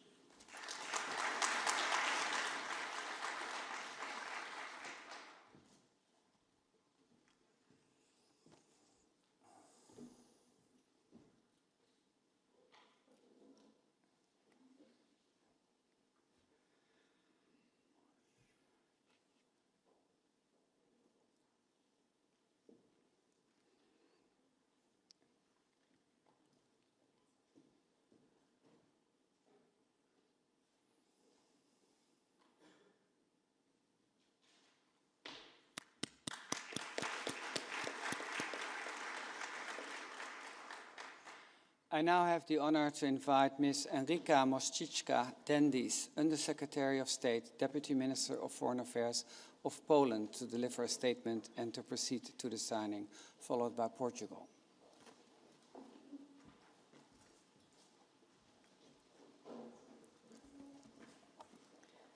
Excellencies, distinguished delegates, ladies and gentlemen, friends of Ukraine. It's an honor to address you today on behalf of the Republic of Poland at this very significant moment, one in which the international community gathers to reaffirm its commitment to justice, accountability, and a lasting peace. Peace without accountability will not be durable. Therefore, I would like to express Poland's sincere gratitude to the Council of Europe, which has once again shown its unique ability to unite nations around principles that transcend politics, human rights, international law, and the pursuit of justice. The negotiation process was really swift. Thank you for your engagement and perseverance. We should also recognize the role of the Register for Damage. This instrument has proven its effectiveness in documenting and verifying crimes, giving victims a reliable way to have their losses acknowledged. It has become a trusted repository of evidence and a symbol of determination to build a comprehensive compensation mechanism. I would also like to share my gratitude to the Kingdom of the Netherlands for your invaluable support throughout the entire process of the negotiations of the Convention. Thank you for hosting also today's conference. Excellencies, for Poland, the establishment of the Claims Commission is not an abstract legal step. Its importance stems from our national memory. We know perhaps more than most how essential it is to address the consequences of war swiftly and decisively. We know how unresolved claims can hinder healing, reconstruction, and a nation's ability to move forward. The international mechanisms that addressed wartime damages in our region were imperfect and often incomplete. It was mentioned by many colleagues, not least the Lithuanian minister today. The international mechanism which is necessary, we believe it must first of all address the question of reparation by Russia, which must be resolved without unnecessary hesitation or procedural paralysis. Poland stands ready to contribute its experience and steadfast support for Ukraine on the path towards recovery and peace. Let today's conference represent more than an administrative milestone. Let it be a symbol of our shared resolve. We must work together to ensure that the Commission becomes a model of effectiveness and integrity. Let us remain steadfast in our support for Ukraine's recovery, sovereignty, and a rightful place in our common European future. Sława Ukrainie. Thank you.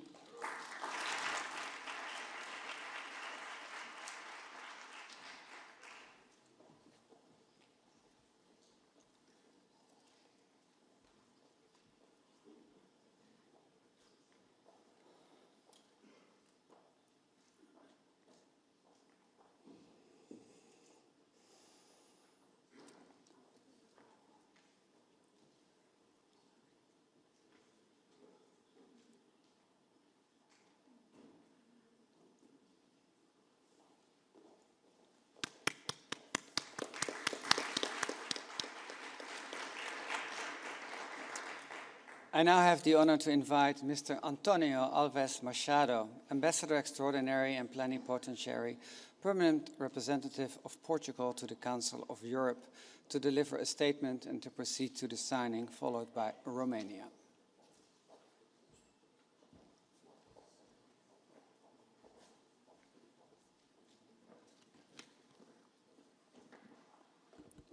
Excellencies, today is a historical moment.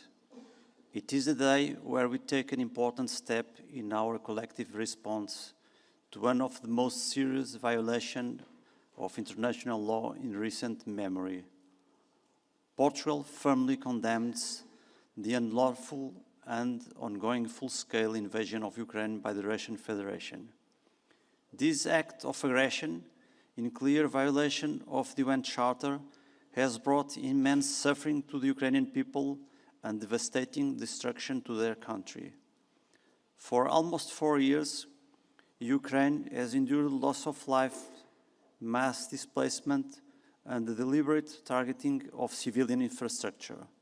Entire communities have been shattered. The scale of destruction is staggering. Homes, schools, hospitals, energy networks, transport systems, everything needed for a normal, dignified life. Rebuilding Ukraine will require not only immense resources, but also the full restoration of its independence and its ability to strengthen economic and social development. The International Claims Commission for Ukraine gives institutional effect to the commitments made by the UN General Assembly resolutions which condemned Russia's aggression and affirmed that Russian Federation must be held internationally accountable for its wrongful acts and must make full reparation for the damage caused. The Commission will provide an independent, authoritative mechanism to document the harm damages suffered by individuals, businesses, and the Ukrainian state, to assess claims and ensure that accountability leads to reparation. This is essential not only for Ukraine's reconstruction, but also for the return of peace to Europe, because there can be no lasting peace without justice, and no justice without recognition of the damages inflicted and the obligations to repair them. Portugal is proud to join this collective effort. Our support for Ukraine is firm, humanitarian, financial, political, and moral. We remain committed to a just and lasting peace, to the end of the war and human suffering, and to Ukraine's full recovery and future prosperity. I wish to take this opportunity to thank the Netherlands for hosting the Commission in The Hague, continuing its strong tradition of supporting international justice.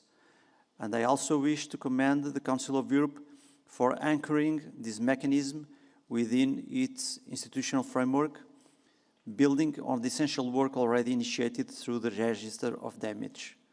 Today's ceremony sends a clear message. The international community remains united. Aggression will not go unanswered, and we continue with Ukraine not only in its defense, but also in its reconstruction and in its future. Today, we say again to the people of Ukraine, you are not alone, we stand together.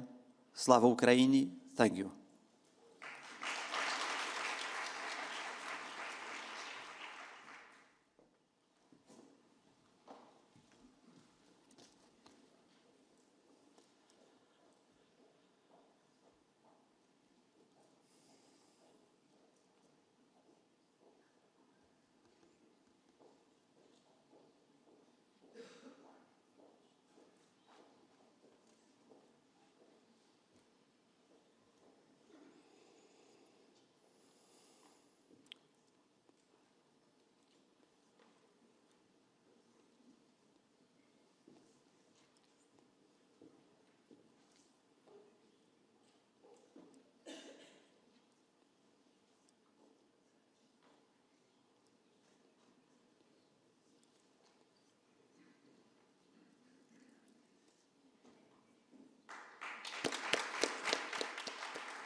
I now have the honor to invite Ms. Clara Alexandra Volentiru, Secretary of State in the Ministry of Foreign Affairs of Romania, to deliver a statement and to proceed to the signing, followed by San Marino.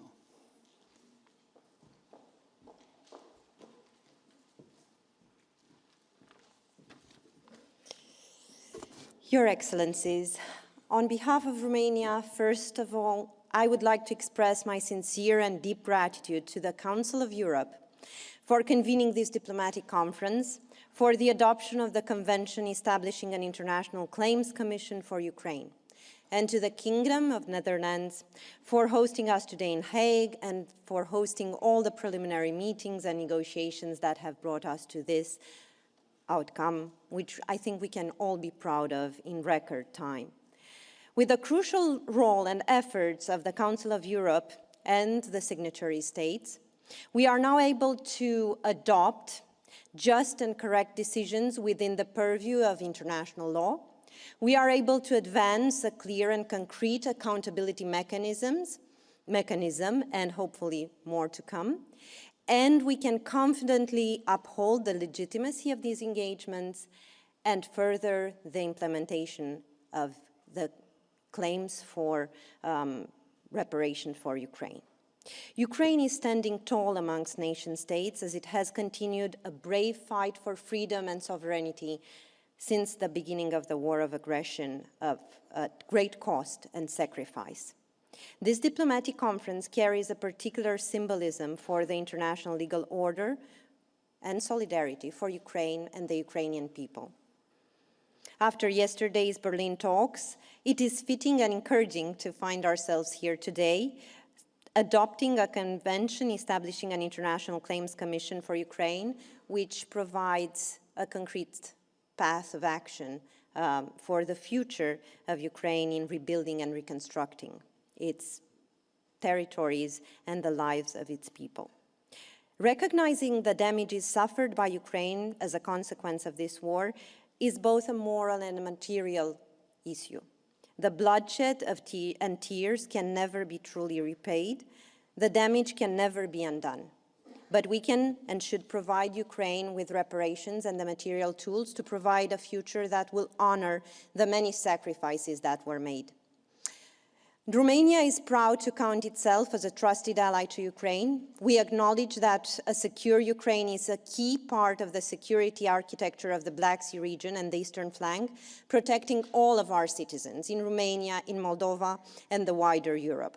Our priorities in Romania are clear, our determination is strong, and our commitment unwavering. We will continue to stand by the Ukrainian people in their fight for a just and lasting peace and in their pursuit of a normal life that protects human dignity.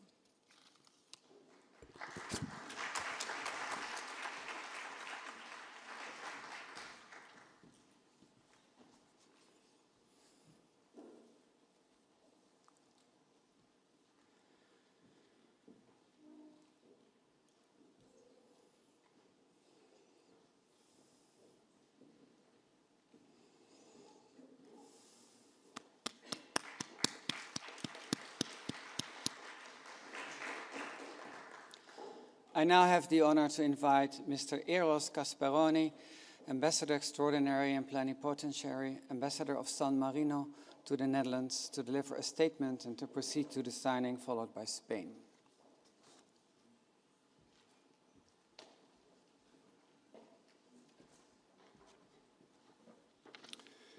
Excellencies, ladies and gentlemen, as a founding state of the Register of Damage, San Marino could not fail to be among the founding countries and signatories of the Convention establishing an International Claims Commission for Ukraine. This decision is consistent with my country's constant and resolute positioning in defense of international law. This is all the more true and necessary in a particularly delicate, volatile and dangerous moment in history and global geopolitical context, especially for small-sized states, which, for their defense and survival, cannot resort to the force of weapons and armies, but can only rely on and hope for the maintenance and strengthening of a rule-based international order. International law is either respected or violated. The alternative to the rule-based international order is the law of the strongest, the rule of the lawlessness, arbitrariness and impunity, and the systematic violation of fundamental human rights, freedoms, and democracy. Those who reject the centrality of law and the authority of the institutions protecting it place themselves outside the international legal order and at the head of a hierarchical international order where the might is right principle prevails. San Marino strongly believes in and intends to continue to stand on the side of international law and not on the side of those who reject any authority above the state, act unilaterally, and refuse to comply with those international rules that their predecessors in the aftermath of the Second World War laid down as the foundation of the international order to save future generations from the scourge of war. Today, ongoing wars worldwide risk obliterating jus in bello and becoming, with the spread of digital technology on the battlefield, bellum internecinum. International law must apply to everyone, and it is the law that must exercise control over political power. If the opposite were true, it would be the end of democracy, rule of law, and multilateralism. Thank you.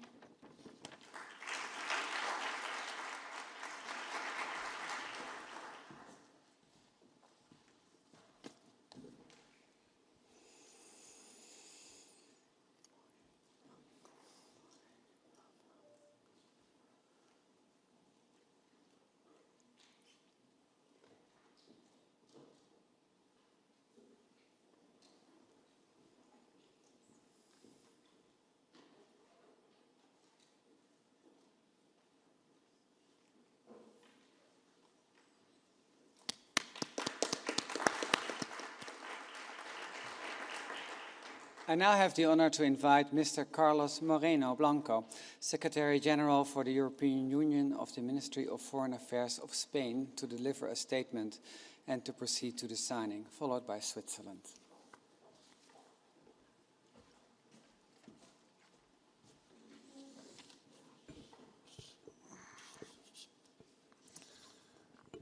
Excelentísimo Secretario General del Consejo de Europa, autoridades, señoras y señores. Casi 4 años después, desde el inicio de la guerra en Ucrania, la posibilidad de una paz sigue siendo lejana. No obstante, desde el primer día, España ha mantenido una postura clara. Estaremos al lado de Ucrania el tiempo que sea necesario. Así lo hemos demostrado estos 4 años y recientemente durante la visita del presidente Zelensky a Madrid el pasado 18 de noviembre, con la aprobación de un importante paquete de ayuda. Reclamamos una paz justa y duradera, que no recompense al agresor ni congele la situación actual como un hecho consumado. En este contexto, la rendición de cuentas no es un concepto abstracto ni secundario. Es un pilar esencial para la justicia y la base de cualquier paz futura creíble. Es por ello que España ha estado al lado de Ucrania, exigiendo que se lleve a cabo una adecuada rendición de cuentas por los crímenes cometidos por Rusia. La creación del registro de daños para Ucrania y la puesta en marcha de un mecanismo internacional de compensación, del que este convenio es una pieza clave, son pasos coherentes con la posición que nuestro país ha mantenido desde el inicio de la agresión rusa en defensa de la soberanía, la independencia y la integridad territorial de Ucrania, y con los esfuerzos de la comunidad internacional para atribuir responsabilidades y reparar los daños ocasionados por el conflicto. La firma hoy de este convenio, por el que se establece una Comisión Internacional de Reclamaciones para Ucrania, es la respuesta legal a ese compromiso, situando al Consejo de Europa, recordemos el único contexto en el que hasta el momento se ha puesto al agresor frente a las consecuencias de sus actos, y a los Estados firmantes a la vanguardia de aquellos que impulsan mecanismos de justicia internacional eficaces. Nos dotamos así de un instrumento de reparación jurídicamente sólido y alineado con el derecho internacional, un elemento esencial para preservar los derechos de las víctimas y prevenir futuras violaciones. Muchas gracias.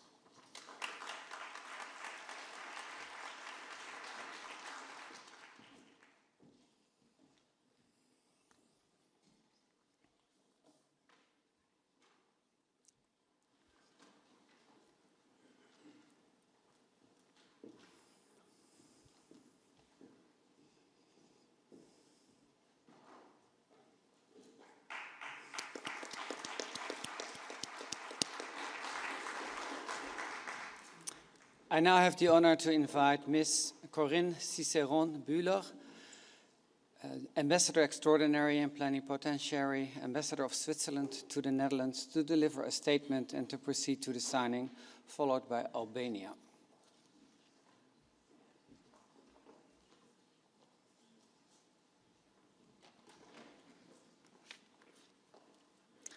Mesdames et Messieurs les ministres, Excellences, je tiens tout d'abord à remercier les Pays-Bas et le Conseil de l'Europe pour leur invitation et l'organisation de cette conférence diplomatique. Elle intervient à un moment clé, un moment où l'ombre de la guerre nous rappelle l'urgence de défendre les valeurs qui nous unissent. La solidarité envers le peuple ukrainien doit être reflétée dans des mécanismes concrets de justice et de réparation. La Suisse se mobilise résolument en faveur d'une paix juste et durable pour l'Ukraine. Ces prises de position s'inscrivent dans la ligne d'une politique étrangère basée sur le droit international et engagée en faveur du respect de celui-ci. Le droit international ne laisse aucun doute. Celui qui l'enfreint est tenu de réparer les dommages causés. Cela vaut d'autant plus face à des violations aussi graves et à large échelle que celles commises par la Fédération de Russie en Ukraine. Ainsi, nous saluons la création d'une commission internationale des réclamations pour l'Ukraine. Ce mécanisme n'est pas seulement une structure administrative supplémentaire, il est un signal puissant adressé au monde entier. Il affirme que la justice n'est pas accessoire, qu'elle n'est pas un luxe à réserver au temps de calme, mais qu'elle constitue un fondement essentiel pour l'ordre international. Cette commission place les victimes de l'agression au centre de nos efforts et permet de reconnaître leurs souffrances. Elle permettra également d'établir de manière objective, impartiale et indépendante les dommages, pertes et préjudices subis en Ukraine. La reconstruction de l'Ukraine est également une tâche à laquelle nous devons contribuer, un engagement moral à partager entre États attachés à la paix, à la stabilité et un avenir juste. La commission que nous nous apprêtons à instituer est un signal clair de cet effort commun. Dès le début de ce processus, la Suisse s'est pleinement engagée afin de parvenir à un résultat qui bénéficierait d'une large légitimité et crédibilité au niveau international. Nous sommes convaincus que cette étape y contribue grandement. Le destin de l'Ukraine est lié à celui de toute l'Europe. Ce qu'il adviendra en Ukraine influencera de manière déterminante l'Europe. Il en va de notre responsabilité collective. Soyons à la hauteur de l'avenir du continent, soyons à la hauteur de l'histoire. Je vous remercie.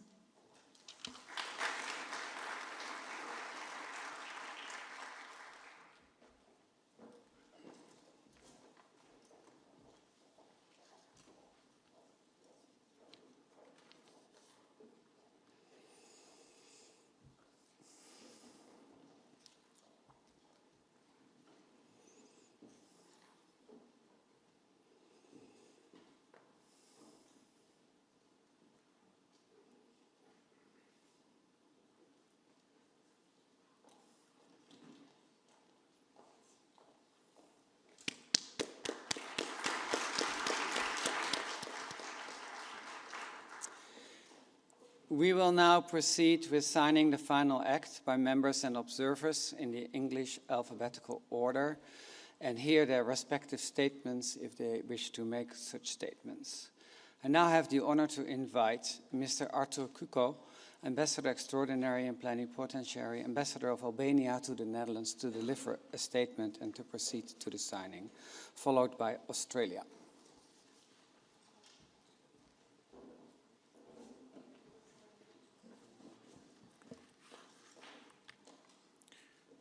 Excellencies, ladies and gentlemen, Russia's war of aggression against Ukraine constitutes a manifested violation of all international law, including the UN Charter.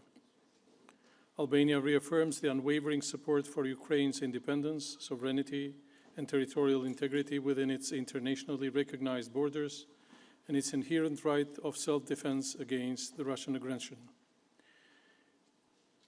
Ukraine is fighting for all of us. We consider the war of resistance from Ukraine as a war for democracy, for European values, European security, and for maintaining an international order based on rules, and we stand ready to continue supporting Ukraine with everything we can, with political, diplomatic, and economic means, as well as the willingness to join efforts to rebuild Ukraine as soon as possible in cooperation with other nations. Today, we are marking another important step towards justice for Ukraine.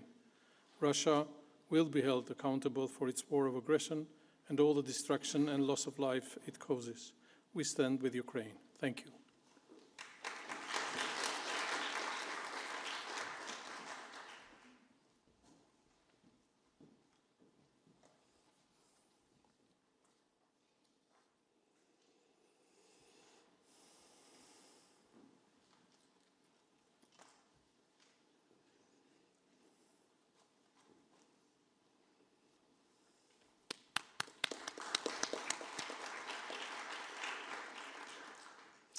I now have the honor to invite Mr. Greg French, Ambassador Extraordinary and Plenipotentiary, Ambassador of Australia to the Netherlands, to deliver a statement and to proceed to the signing, followed by Bulgaria.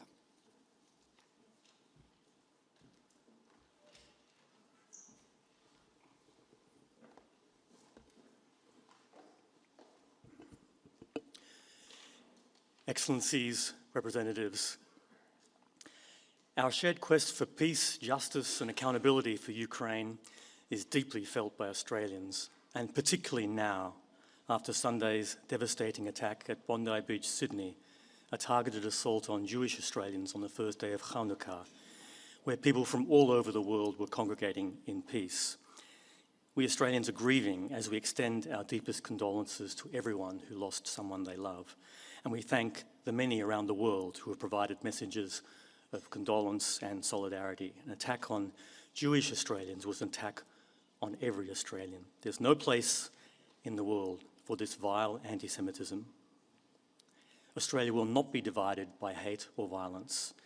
This was exemplified by Australian Ahmed Al-Ahmed, who bravely ran towards danger, saving countless lives. We remain firmly committed to working with our international partners to eradicate anti-Semitism and all forms of racism, hatred, intolerance and aggression, and to promote peace, justice and accountability for Ukraine and around the world. In this spirit, Australia thanks the Council of Europe and the Netherlands for convening this conference. We thank also the Register of Damage and all who worked towards this milestone convention, which we have supported from the outset. We recognise the immense courage of the Ukrainian people who have suffered unimaginable loss at the hands of Russia in its brutal war of aggression. Australia therefore gladly joined consensus to adopt this convention. Russia must be held accountable for its cruel violations of international law in and against Ukraine. This Claims Commission is a critical step in this quest. Thank you.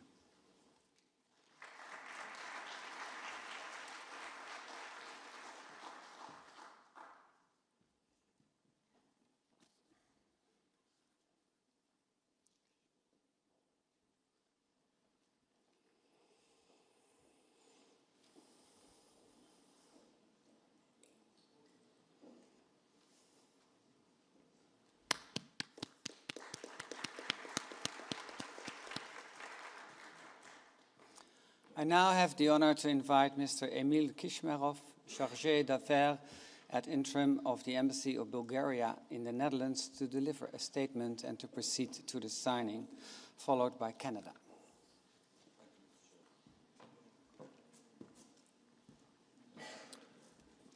Excellencies, distinguished delegates, I would like to express my sincere gratitude to the Secretary General of the Council of Europe and to the Kingdom of the Netherlands for hosting the current diplomatic conference.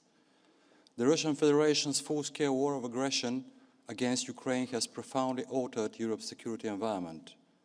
From the first day of the invasion, the Republic of Bulgaria has stood with Ukraine, providing consistent political support, humanitarian relief, and vital military and material assistance.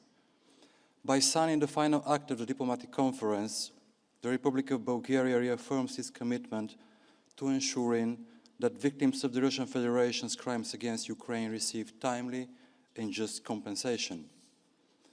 The creation of an International Claims Commission for Ukraine constitutes a historic and decisive step towards justice and accountability.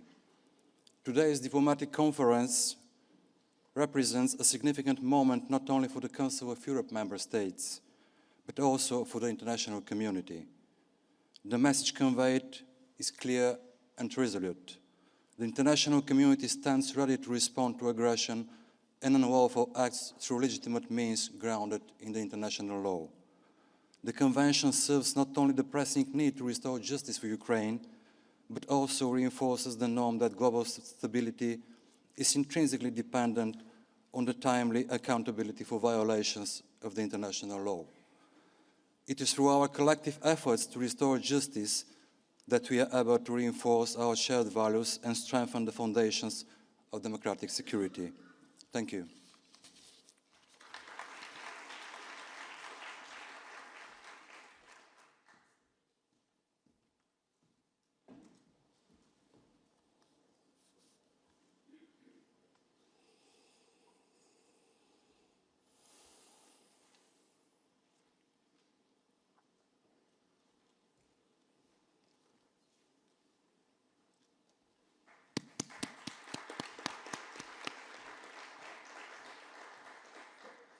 I now have the honor to invite Ms. Rebecca Netley, Legal Advisor and Director General, International Law Bureau, Global Affairs, Canada, to deliver a statement and to proceed to the signing, followed by Costa Rica.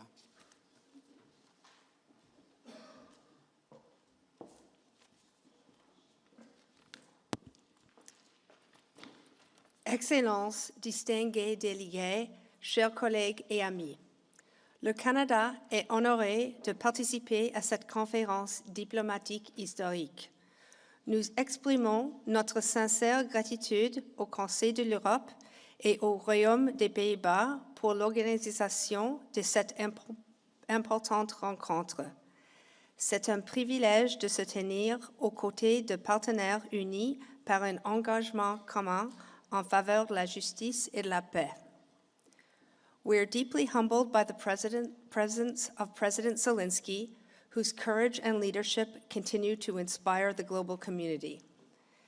Today marks a significant milestone in our collective efforts to uphold international law and pursue accountability in the face of Russia's aggression against Ukraine. Canada remains steadfast in our support for Ukraine.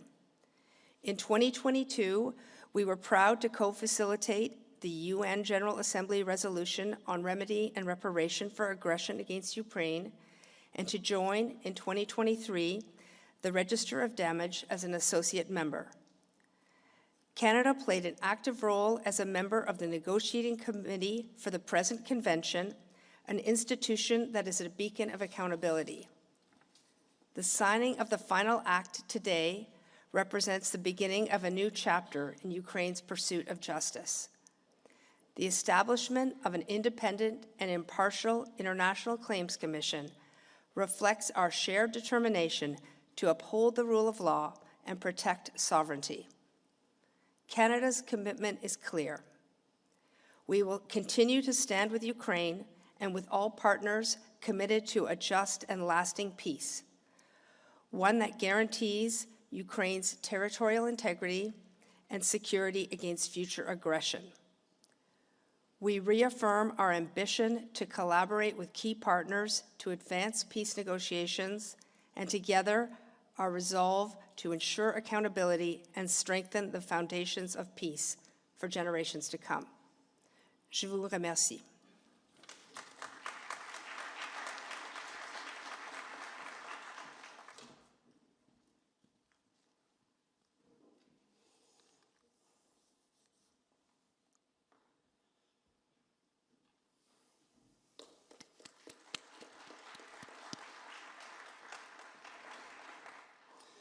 I now have the honor to invite Mr. Arnoldo Brenes Castro, Ambassador Extraordinary and Plenipotentiary, Ambassador of Costa Rica to the Netherlands, to deliver a statement and to proceed to the signing, followed by Czechia.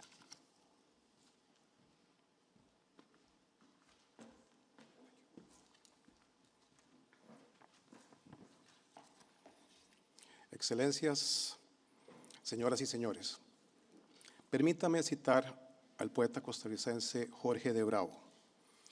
Creo en la libertad a pesar de los cepos, a pesar de los campos alambrados. Creo en la paz amada a pesar de las bombas y a pesar de los cascos. Con esas palabras, el poeta proclamó su confianza en la libertad y en la paz, a pesar de las adversidades y las tragedias. Y para que la paz sea una realidad, mi país entiende que la justicia es uno de sus componentes esenciales. Es por eso que por décadas Costa Rica, una democracia desarmada, se ha comprometido firmemente con los mecanismos del derecho internacional para resguardar la paz y la seguridad internacional. El proceso que ha llevado a esta histórica conferencia diplomática involucra a toda la comunidad internacional. A través de la Comisión de Reclamaciones para Ucrania, no solo se materializará un mecanismo efectivo para hacer justicia a Ucrania y a su pueblo, sino que se fortalecerá el sistema de la justicia internacional en su conjunto. Esperamos asimismo que esta iniciativa ayude a evitar la repetición futura de actos en contra de la paz. Costa Rica, convencida de que las iniciativas relacionadas con la paz y la seguridad deben ser lo más diversas y geográficamente inclusivas posible, Se enorgullece de haber formado parte, en calidad de observador, de las etapas de negociación de este convenio y de haber apoyado la preparación en lengua española de los diferentes instrumentos frutos de este proceso. Bajo esta misma premisa, mi país también se complace en haber participado en otras iniciativas relacionadas con la justicia para Ucrania, como el establecimiento del Tribunal Especial para el Crimen de Agresión. Hoy, Costa Rica suscribe la declaración final de esta conferencia y espera unirse en el futuro en calidad de observador a la Comisión Internacional de Reclamaciones, como una muestra de apoyo a los esfuerzos por lograr una efectiva justicia internacional y un gesto de solidaridad con el valiente pueblo ucraniano. Porque como el poeta, creeremos siempre en la paz, a pesar de las bombas, a pesar de los cascos, teniendo la justicia como nuestro horizonte. Muchas gracias.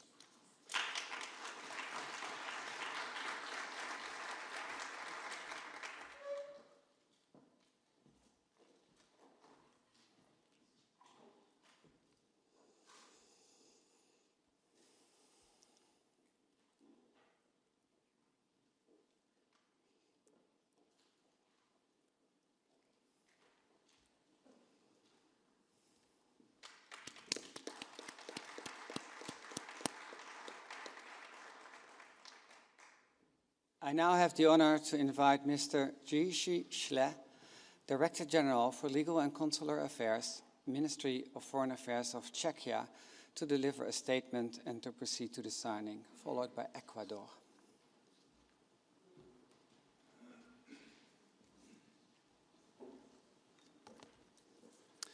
Excellencies, distinguished delegates, the Czech Republic welcomes the adoption of the Convention establishing the International Claims Commission for Ukraine. This is another key step towards ensuring accountability and justice for the victims of Russia's aggression against Ukraine and its people. The Czech Republic emphasizes that justice mustn't remain an abstract principle. It must lead to tangible solutions for those who have suffered. The International Claims Commission will ensure that victims of Russia's aggression can exercise their right to compensation. In this regard, the Register of Damage for Ukraine has proven its effectiveness, providing a robust basis upon which the future Claims Commission can build and deliver meaningful results. We also wish to express our profound appreciation to the Council of Europe for its unwavering leadership in advancing accountability efforts for Ukraine. By offering its institutional framework, political support, and legal expertise, the Council of Europe has demonstrated its readiness to respond to international challenges, solidarity, and an enduring commitment to the rule of law. The Czech Republic reaffirms that Russia's aggression cannot go unanswered and that the Russian Federation must be held fully accountable under international law. We stand ready to contribute to this common endeavor. Thank you.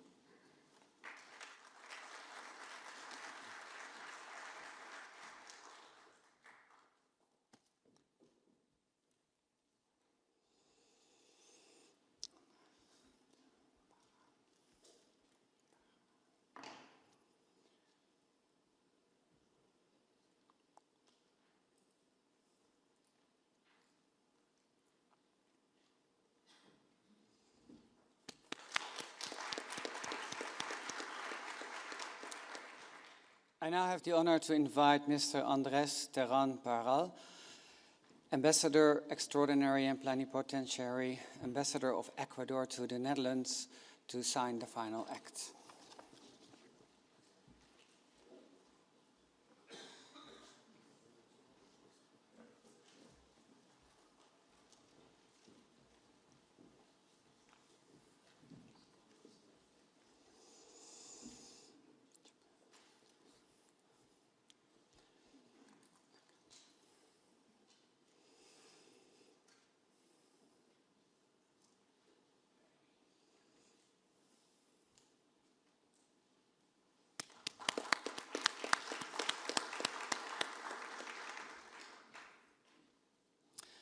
I now have the honor to invite Ms. Katarina Gini, Ambassador Extraordinary and Plenipotentiary, Ambassador of Greece to the Netherlands, to sign the final act.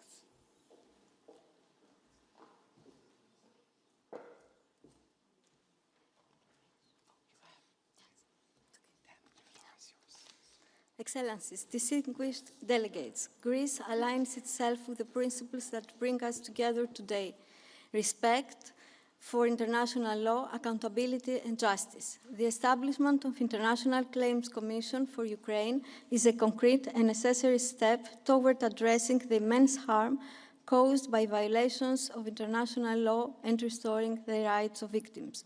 Greece stands in solidarity with the people of Ukraine and supports all efforts aimed at justice, reconstruction and reconciliation.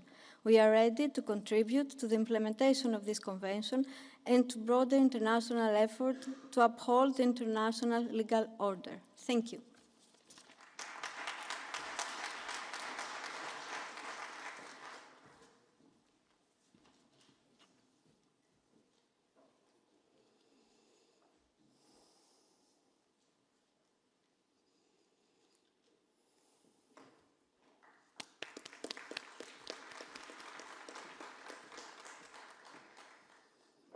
I now have the honor to invite Mr. Daisuke Nagano, Minister, Embassy of Japan in the Netherlands, to deliver a statement and to proceed to the signing, and followed by the Slovak Republic.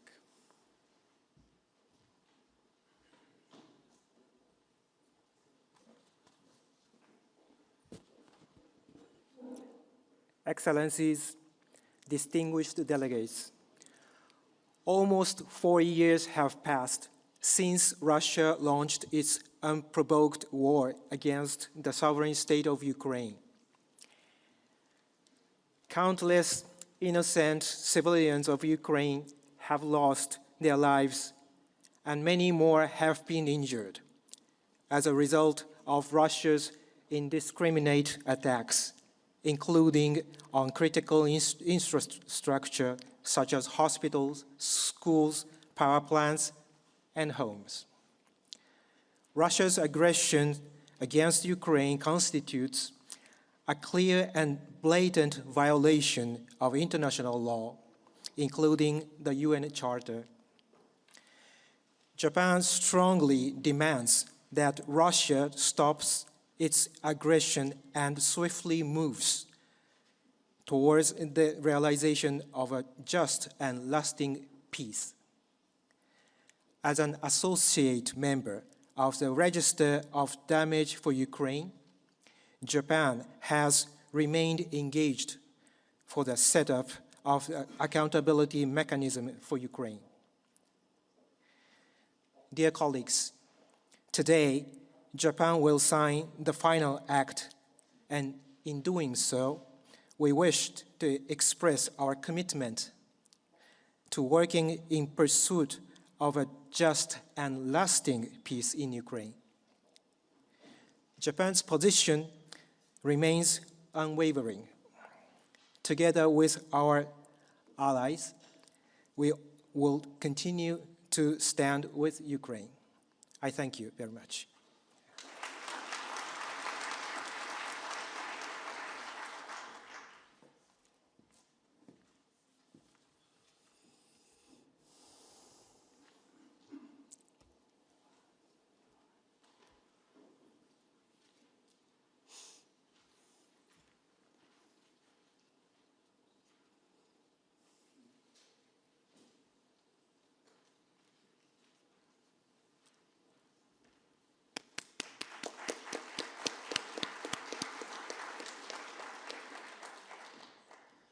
I now have the honor to invite Mr. Juraj Podolski, Ambassador Extraordinary and Plenipotentiary of the Slovak Republic, Ambassador to the Netherlands of the Slovak Republic, to deliver a statement and to proceed to the signing, followed by nobody.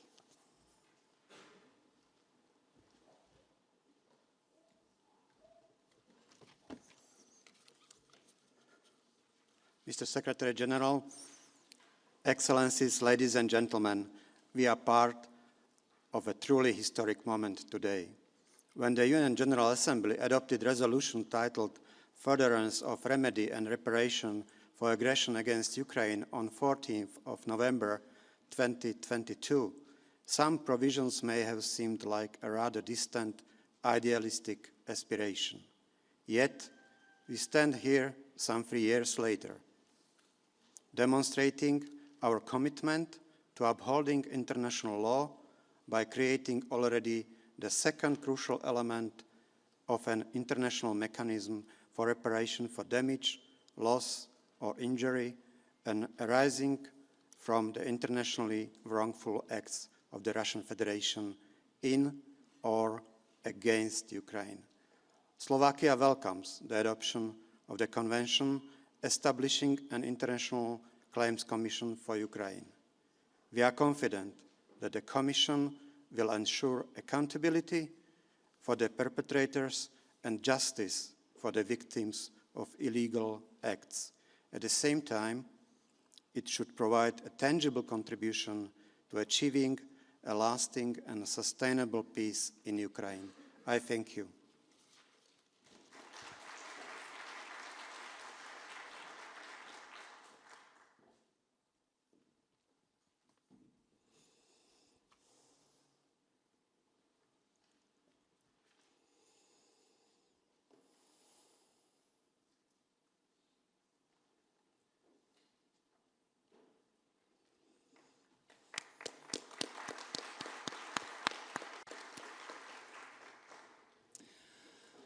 We will now hear statements from the other Council of Europe bodies. I have the honor first to invite the Parliamentary Assembly of the Council of Europe. Mr. Titus Korlajan, Member of the Parliamentary Assembly, the floor is yours, followed by the President of the Congress of Local and Regional Authorities.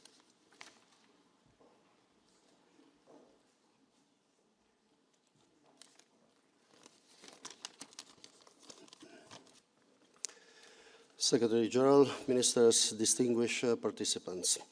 The Parliamentary Assembly of the Council of Europe has played a key role in the Council of Europe's legal and political response to hold the Russian Federation accountable for its aggression against Ukraine.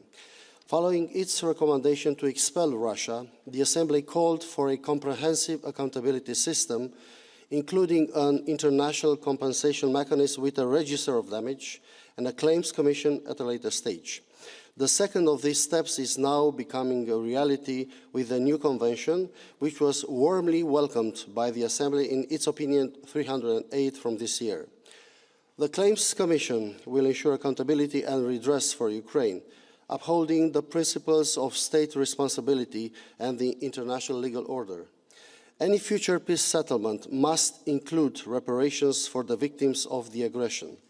The Assembly will do everything in its power to support the swift ratification of the Convention and the rapid establishment of the Claims Commission, as well taking further steps toward the third component of the compensation mechanism, a compensation fund. I thank you very much.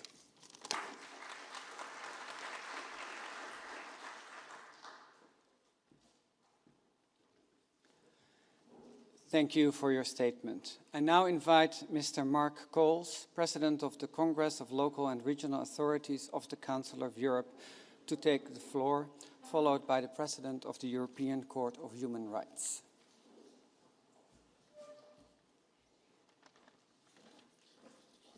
Monsieur le Secrétaire général, Excellences, Mesdames et Messieurs, la Commission internationale des réclamations pour l'Ukraine établie aujourd'hui est une réalisation très concrète des engagements pris au sommet de Reykjavik.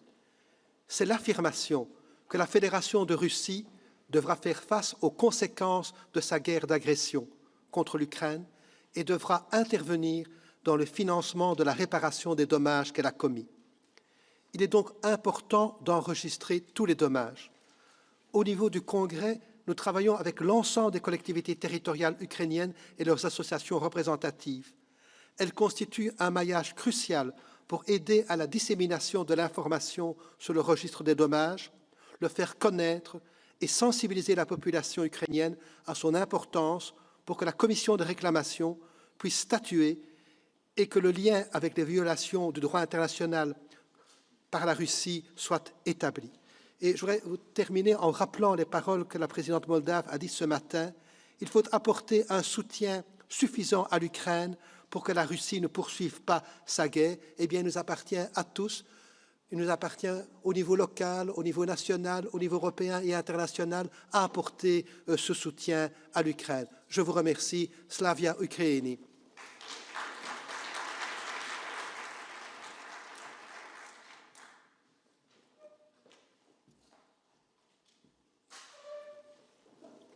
Thank you for your statement. I now invite Mr. Matthias Riomar, President of the European Court of Human Rights, to take the floor. Dear Secretary General, Excellencies, in my capacity as President of the European Court of Human Rights, I'll welcome the adoption today of a convention establishing an International Claims Commission for Ukraine.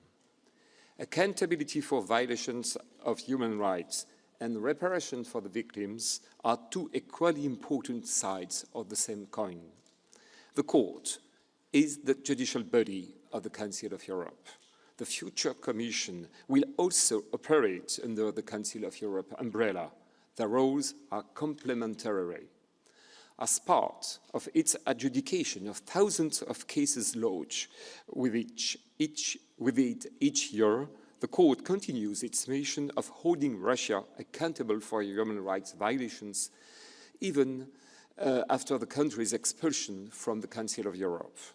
Of the 16,000 pending cases before the Court in September 2022, when Russia ceased to be a party to the European Court, half have already been decided. And the most emblematic example of the Court's judicial role in that regard is its recent historic ruling in Ukraine and Netherlands versus Russia, delivered last July. The Court's Grand Chamber unanimously held Russia responsible for gross and widespread human rights violations committed in the context of the conflict in Ukraine since 2014 and even February 2022.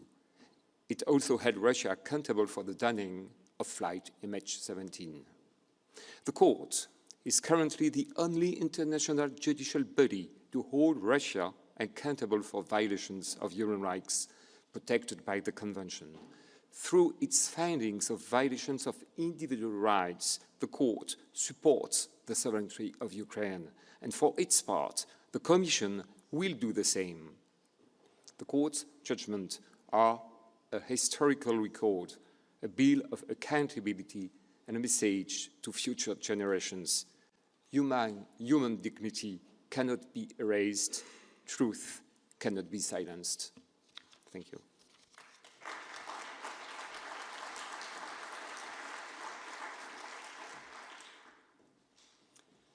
And thank you for your statement.